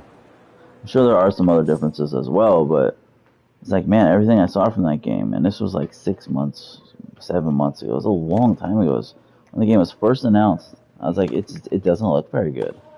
Graphics look bad, like legitimately for a next-gen title. I know it's cross-gen, but the next-gen version I'm looking at, right? I'm looking at the PS5 version, PC version. I'm like, and Series X version. So I'm like, the graphics don't look next-gen. It looks like a low-end, PS4 game with a high resolution. Like, graphics don't look good. The gameplay looks old as fuck, like from 10 years ago. Same old Left 4 Dead gameplay, same old Left 4 Dead game style. They just added a card system. Like, that's what I said. That's exactly what you're hearing. It's exactly what I hear from people I trust. And even from people I don't trust. Like, that's what everybody's saying. And of course, you got a lot of people who are like, the game is super fun, but you gotta play it with real people, not AI, because AI is really dumb. It's funny, even the people who love the game admit, like, the AI is so dumb. But, it's whatever. But that's what you hear. You hear graphics aren't great. The AI is bad. The card system, you hear from a lot of people that the card system sucks. There are some people who love it, like the fanboys who are just gonna hype everything, but generally what you're hearing from that game is the graphics are not good. It's the same old Left 4 Dead gameplay. The only difference is it has a card system, and the card system is not well implemented. The AI is extremely dumb, but it's fun with friends. But overall, it's a disappointing error. Like, and it's exactly what I expected. I said so long ago, in groups and forums and where I could online, like, I said so long ago, man, this game looks mediocre. Like, I gotta kill Turtle Rock for this because they didn't fucking innovate. It's been like a decade since the fucking last Left 4 Dead, right? And they didn't fucking innovate. They haven't innovated shit since the first Left 4 Dead, which was over a decade ago. Nothing has changed, other than a half-assed card system. I won, nice. I actually won a fucking tournament. It's like nothing has changed. And you don't have to be like extremely innovative. Not every game has to do that. But if you're not going to be innovative, you either need to be you need to either attempt to be best in class, watch some highlights, or best in fun. It doesn't seem like they're either. It seems like the only thing they have going for it is fun factor, but it doesn't seem like the game is overwhelmingly fun either. Like, you don't see people saying like the game is so fucking fun. You see people be like, oh, the AI sucks, but it's fun with friends. Like, you don't see people being like, this game is incredibly addictive and fun. Like, you just don't hear that.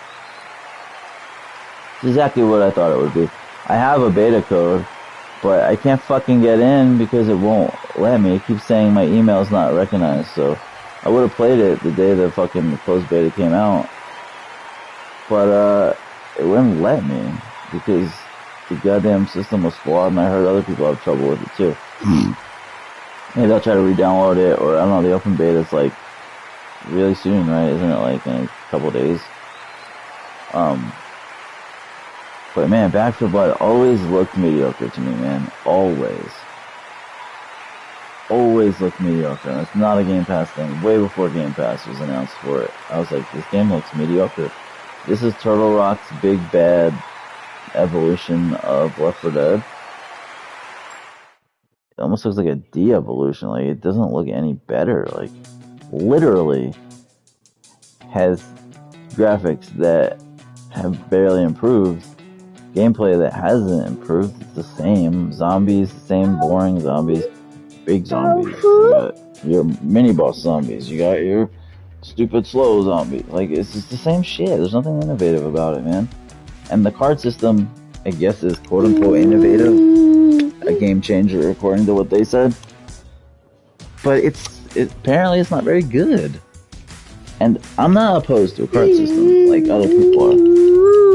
People are generally very cosmetic surgery. Like, people are generally very, very no, I'm not gonna get cosmetic surgery. On my character, I like to on myself in real life. People are very against card systems. But I'm not. It's a good card system, like fucking A. But it sounds like the card system is terrible. Sounds like it's really poorly implemented. Character models are terrible looking, like same corny fucking non-story, same corny voice acting, same budget looking graphics and style, same bad cliche zombies. They're slow, most of them. There's just a lot of them. Same mutated mini bosses, just big mutated creatures. Like, it's the same stuff. Like, I don't see talent. I don't see like high-end talent in the art design, the creature design, the actual characters, the design of the characters. I don't see high-end quality in the voice acting, and story, in gameplay. Nothing. There's nothing about it that stands out. It looks like a 7 out of 10 game, which is fine. At best, it looks like 7 out of 10. It's gonna get better reviews because people just revere. They revere Left 4 Dead. I don't know why. The industry just loves it. The industry loves it. Treats it like it's fucking the most amazing thing ever. So whatever. It'll probably get like an 84. That'll be my guess. 84 Metacritic. Probably a little lower. It'll probably be like an 81. But an 81 is the signal of a really good quality game. It does maybe a little bit of innovation, or if it doesn't, an 81 is the sign of a game that has a little bit of innovation, or if it doesn't have innovation, it strives for best in class and comes close to getting it, as far as some of the features. And it doesn't look like that with Left 4 Dead. Like, the combat doesn't look best for class, the co-op doesn't look best for class, the art design, character design, creature design, story design, voice acting. None of it looks like it's even close. Or even shooting for best in class. Like, I don't see it. I don't get it. Now, if they advertise the game as Left 4 Dead 3, I can understand. I wouldn't kill it as much. I'd still definitely criticize it a lot, but I'm not gonna kill it as much because yeah, then in that case it's just a sequel that doesn't evolve much, but that's fine. Like, speaking of Evolve, they fucking made Evolve. At least that was innovative. That was different. That was fucking innovative. Evolve was innovative. For its time, asymmetrical multiplayer was not a thing. That was not common. Like, cover back all over. Just none of it. That was not common, asymmetrical multiplayer. It just wasn't. So that was innovative, man. I give them credit for that. And I played the game, before I went free to play, and it wasn't bad. Like, it wasn't a bad game. There just wasn't enough meat there, you know.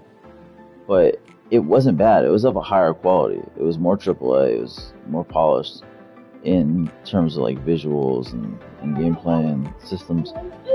From what I saw. Now, I haven't played Back 4 Blood, but everything I've seen and everything I've heard from people I trust, and I have the beta code, but it's, again, Turtle Rock's fucking fault, WB's fault, for saying like, oh, your email that's associated with the fucking, with your WB account isn't found, so there's a flaw in their system, and that ain't my fault, so they can go fuck themselves. You can go fuck yourself. You're like, you haven't played, bro, I have the beta code. It won't let me fucking exercise it because it's saying they can't find my fucking email, which is bullshit. So, blame fucking them, not me. And the game looks like shit, and that ain't my fault. So, fuck off. Back 4 Blood looks like shit. I said this at least 6 months ago, before Game Pass was relevant with it. Go fuck yourself if you're a fanboy of that. It looks shitty. It looks like maybe a 6.5 out of 10, 7 out of 10, maybe at best. It doesn't do anything innovative. It's average. That's what it is. And if that makes you mad and hurts your feelings, oh well. It's the fucking truth. And I'll play the fucking open beta. And I will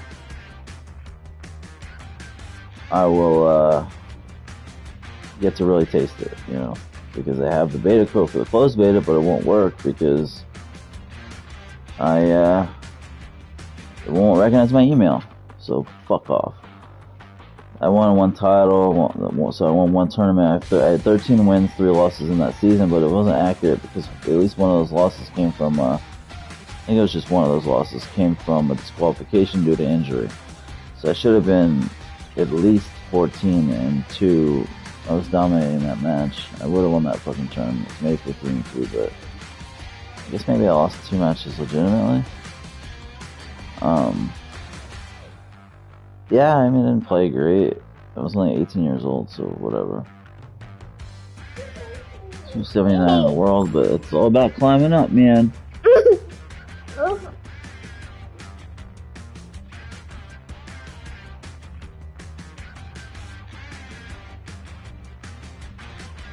Recognition, shorter matches. That's just gonna be replayed.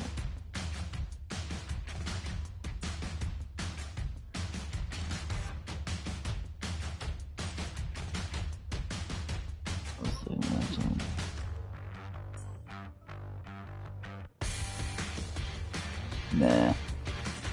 I'm just gonna put on futures now, because I'm... Why not? Why would I make it harder on myself right now? Fine with that. Let's go and win a fucking tournament, shall we? Jesus Christ. I haven't eaten yet today. I'm kind of doing a fast to try to get my keto up, get my fat burning up. I know I'm losing size, and I'm a size monster, but I'm fat, I think, and I have to get that down, man, so my size can come through, so my muscles can actually show better. I gotta get my fat down. I know it sucks, and I don't want to lose size, but you gotta do what you gotta do. So I haven't eaten yet today, and I'm not doing like a 24-hour fast, which I should, which I just can't really do that. But I'm doing kind of intermittent sort of shit, and I'm gonna get a little cardio in on the empty ass stomach I have. To try to get some keto going, get some fat burning. So yeah, that is what it is. I don't know, man. I don't know what I'm doing 100%, but I'm trying, you know. Maybe I'm wrecking myself, and maybe I should not be doing this, and I should be just eating regularly, like 4 meals a day, 4 meals plus protein. I can't do 5 meals a day.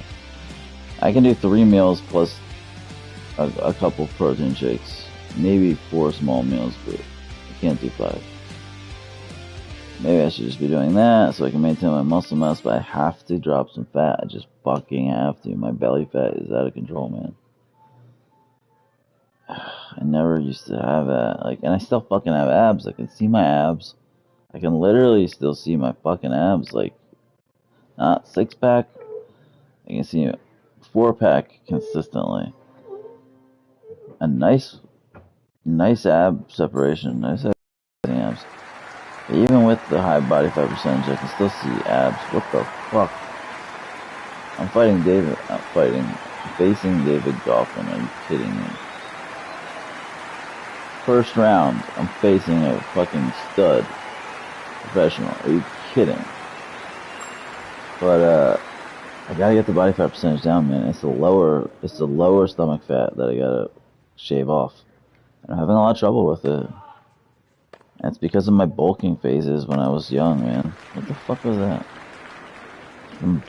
Dirty bulking, like not being in a facility and just trying to gain as much muscle as possible and eating all the donuts and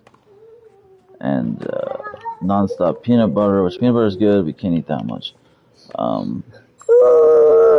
Fucking oatmeal's good, but you can't eat it, like you can't shovel it in. But the worst shit, like eating sausage patties and not whole milk and donuts, like I said, and fucking bad shit like that, man. Fried food, fucking French toast, like with butter, bad shit, dude. Eating bad stuff.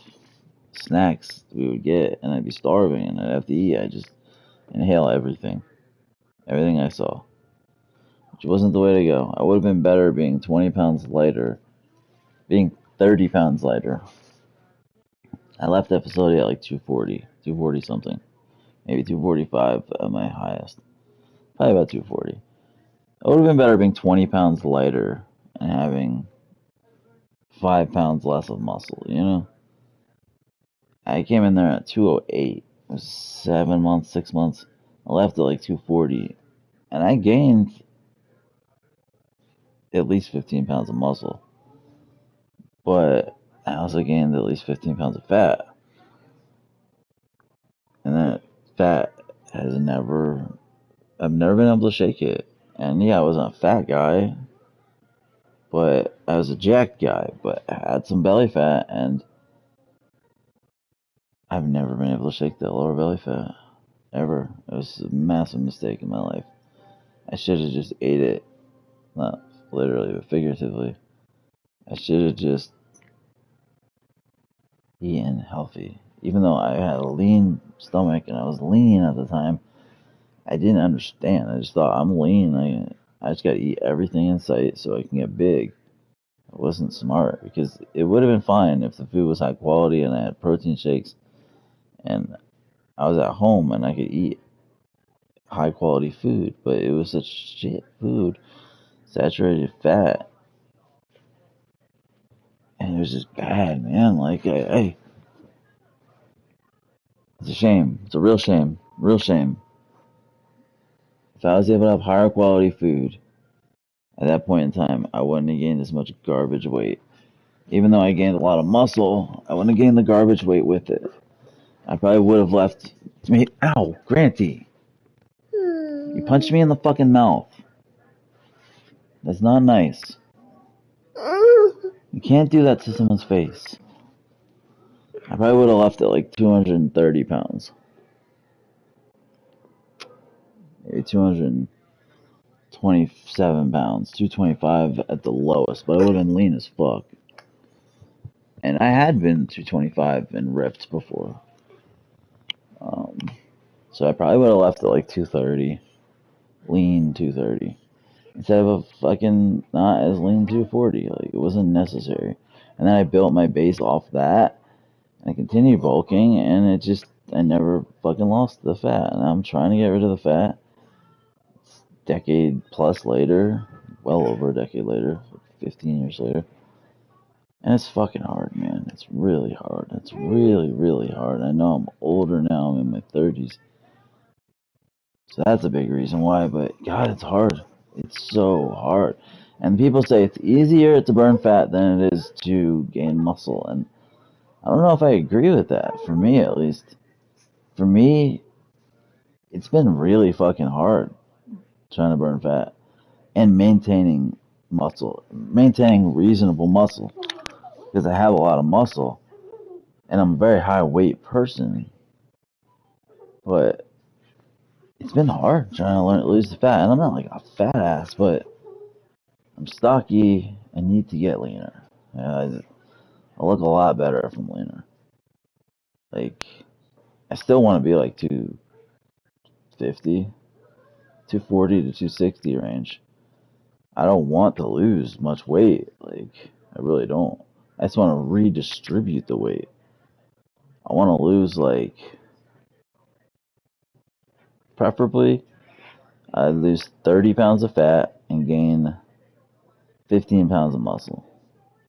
Preferably, I'd lose 40 pounds of fat and gain 25 pounds of muscle and have an overall 15 pounds of weight loss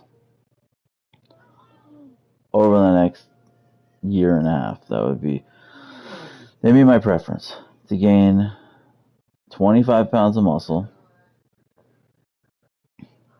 and lose 40 pounds of fat over the next year and a half and have an overall 15 pounds weight loss. It would completely redistribute my weight and reallocate it properly, and it would really set me up to be a fucking beast. A real beast. I probably wouldn't still be like crazy lean, but man, I think I'd be good. Like, I think I'd be fucking good. I'm very high weight. I'm fucking huge shoulders and wide shoulders and super long arms and big hands, and I'm only 6 feet, 6'1", but I'm built with a large bone structure. I've always carried a lot of weight ever since I was 18 or 19. 18, ever since I was 18. I always carried a lot of weight. Like, I was lean as fuck and, like, intermittently using drugs. Like, bad drugs. Like, drugs that, not marijuana, like drugs that are gonna not support muscle growth and weight gain. And I came into fucking rehab, long-term rehab, 208 pounds, 208, at like 6'1", 6 feet, 6'1", at 18 years old. 208. Lean, like, it's not fucking bad. When I was 17 or 16, I went into short-term, like a month rehab, Princeton House. It was like a month, 5 weeks, 6 weeks, 3 weeks, 2 weeks, something, I don't know, like a month maybe. I came into there like 168, and I was using worse stuff, and I was really neglecting diet. I was like 168, and I left like 184, 182, 181, maybe 170. I was like around 180. I was a little under 170 when I went in there. I was a little over 180, and it was, I think, less than a month. And I think I got leaner. It's like I've always, and I was chiseled. Like, when I left, I had a six-pack.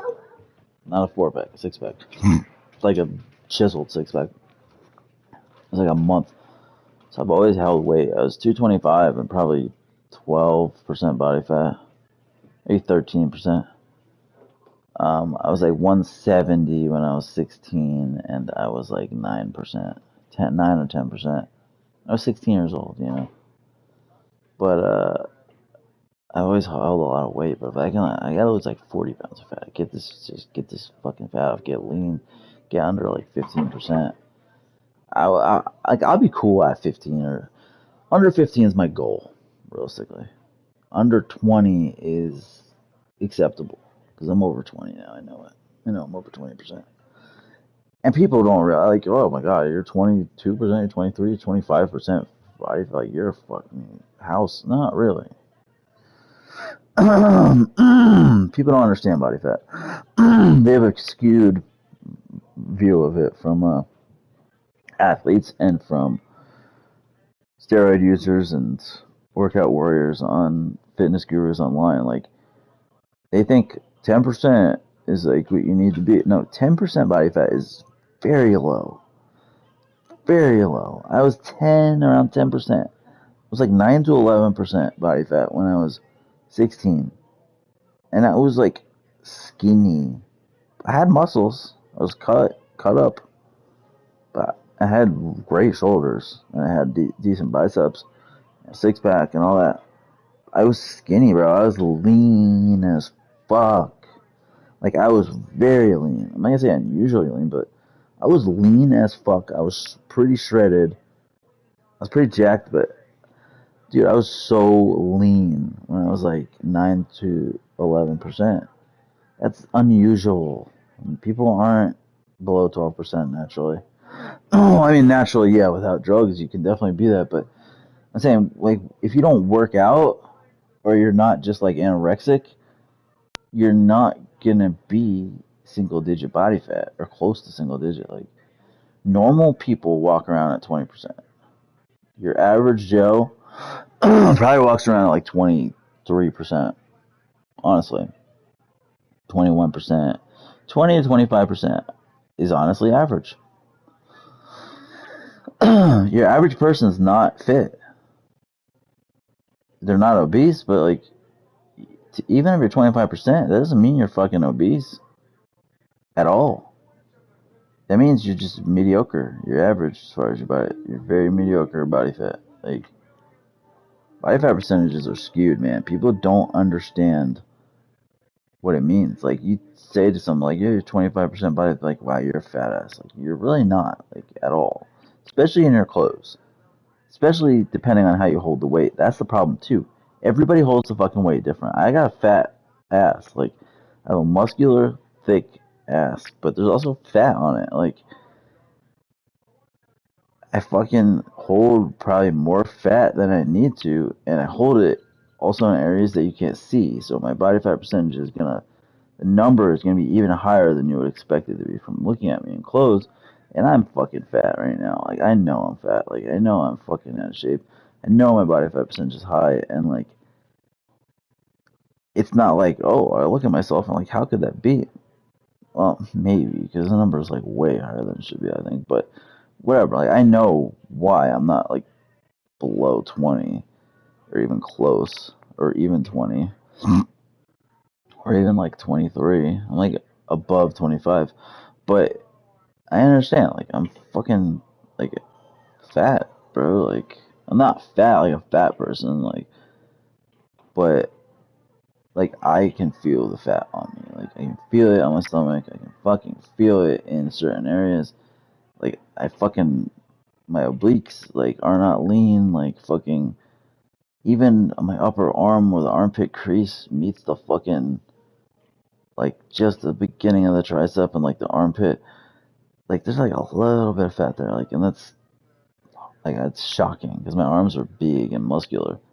But like, I can feel like there's some fat. Like, I'm not fucking lean like at all. Like, it sucks. Like, too much bulking, man. Like, over the years, and then not working out for like not working out consistently for like a decade, you know. And those bad fucking habits with the bulking. Like, I was always so fucking lean. If I could do it over again, I'd tell every kid, don't fucking dirty bulk. Don't use fucking bullshit unless you really know about pharmacology. Don't do it. Don't go for a quick, easy fix, man. I'll tell kids, just look. Kids, like, I mean, like 16 to fucking 21. Be like, look, just fucking go the slow route, even if you're skinny and you don't like it. Fucking build slow, build solid muscle, solid lean mass that you'll always have or you'll always be able to get because of the I want to say mitochondria, no, micronuclei, I think, something like that. uh, that shit that's your muscle memory. That basically, if you've gained a lot of muscle in the past and then you like don't work out for a decade and then you like lose it, your your body has a muscle memory. It has cells that will regenerate that you wouldn't normally have if you didn't work out. So you'll be able to get it back much quicker. Then you'll be able to get it back reasonably fast. Whereas, someone would have to build it, which would take a lot longer. So yes, working out in your youth, when I say your youth, I mean like 16 to 18 to 21, is going to help you enormously later in life because you're gonna maintain that God, what's the word, micronuclei, um, and you're gonna be able to call upon it, and you're gonna be able to get it back a lot quicker. So I'll tell people like, go the slow route. Just go the fucking take the long route, man. I know it sucks. I know you want to blow up in like 6 months and be like a fucking sexy boy, like a big daddy, fucking massive muscle man. But it's like, this is not conducive. I did it, and it was flawed. It was a flawed regimen, and it had bad consequences later in life that I'm trying to make up for now in my 30s. It was bad. Everything, everything you do to cheat and do the easy way is gonna have bad consequences. It's just how it is. There's no way to have for not even with steroids and stuff, unless you are a fucking pharmacology genius or you are at a very high quality TRT clinic and your body's reacting beautifully to it, and you're lucky. Unless those things, which if you know physiology and you know biology and you've studied these things and you know pharmacology like down to a science, unless that, and even if you do that, your body might not react well. Your body, the aromatization, you might not be able to handle that correctly. You could still have hair loss and your heart could still get enlarged. You don't know how your body's gonna react, even if you do it right. But let's say you do react really well and you know about pharmacology. You're lucky. You're one of the lucky ones. Even if you go to a TRT clinic, your body might not react well. You still might have aromatization, even if they do it correctly. Even if you have drugs for it, like you might not react well. Like, what if you can't go to the TRT clinic anymore? What if something happens? What if you move? What if you get arrested? What if you get accused of a crime you didn't do? You go to jail. What if you do get arrested and you fucking are all testosterone up and someone's talking shit to you, you get into a fight and you fucking put them in a coma. And now you're in jail for a year. And now you had a quick cold turkey. And now you're getting fucking gyno. And now you're fucking losing all your shit and you're all fucked up. Like, it's dangerous, man. To rely on a crutch, to have a crutch is dangerous because if that crutch is gone, you can be fucked. And there's so many different things that can happen. With the pandemic, like, who's to say a TRT clinic couldn't shut down? Like, who's to say, like, what if the virus mutated and the world was in twice as bad a situation as it was, like, a year ago? TRT clinics could just shut down like that. They don't have to give you your shit. Like, if it was that bad of a crisis where it was like fucking Black Plague, them shits would just probably just shut down. People would be fucked. Like, you gotta be careful, man. I say just do it the fucking easy way. Do it the natural way. Just use creatine and protein and build slow, lean muscle. Don't fucking dirty bulk. Don't even like go into a bulking phase, really. Like a very minor, very short and minor bulking phase is sure, but don't fucking dirty bulk. Don't eat garbage. Don't take steroids. Don't fucking do any of that shit. Just get protein. What you're gonna want to do is get whey protein and casein protein. Just have your whey protein, your casein protein. I'd say 2/3 whey protein, one third casein. Casein is gonna last long. It's gonna be slow release. You're gonna want to take casein and protein at night or if you're going to go a long period without meals. You can take whey protein directly after you work out. You can take it right before you work out, but really directly after you work out.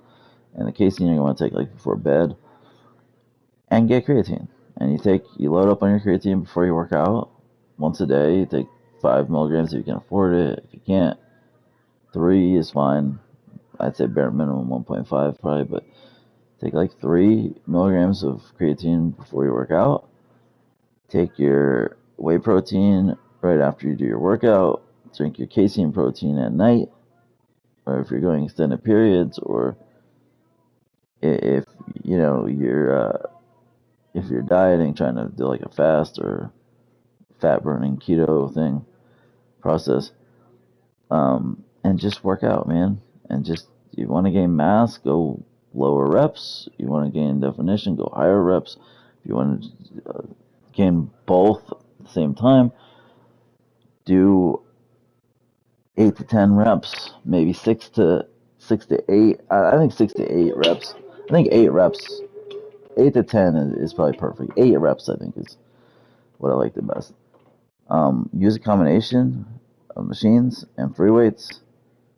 Don't go crazy with free weights, but you do need to use some free weights if you're just starting out, you're young, you're trying to build mass, I think.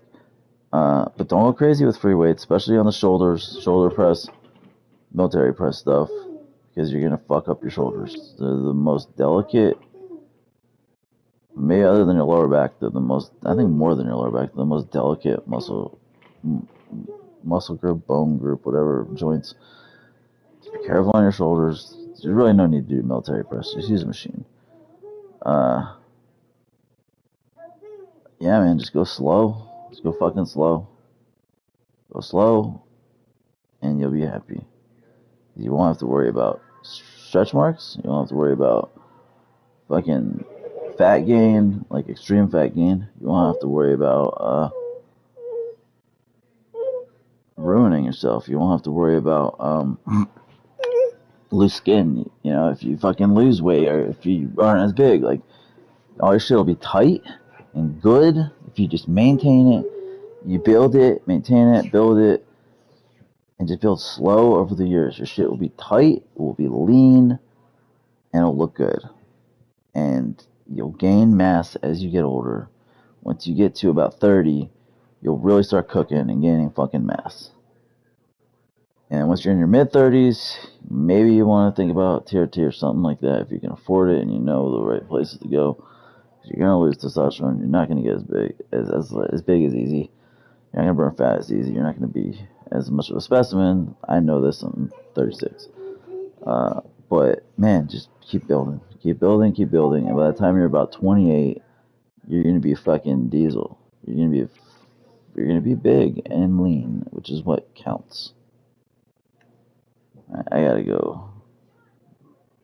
I gotta go do some cardio and then get cigarettes. How's that for a healthy lifestyle? I gotta do like, oh, the store closes at 8. It's like 2 minutes, literally just right here. I'm gonna just jump on the bike for like 10 minutes, 5 minutes, and then run out with my son and get cigarettes. So like, yeah, not the healthiest, but at least I'm doing cardio, trying to quit. Thanks to my fucking, I guess my ex now, for getting me into smoking again. That's really good. If anyone ever watches this, much love. I cover a lot of topics. I'm a gaming fucking guru, but also I'm obsessed with fitness now. I've always been, but I haven't always practiced what I preached. But now I am. So fitness, well, gaming, fitness, MMA, sports, baseball, football, basketball, minor politics, gaming industry, 100%, gaming reviews, that's my shit. So if anyone actually does listen to this, which they don't really, and if anyone's actually this deep into it, yeah, that's my shtick, and I fucking know my stuff. I'm not a clown. So, yeah, I'll at your boy. I am Tyler Durden 1. I'll be back.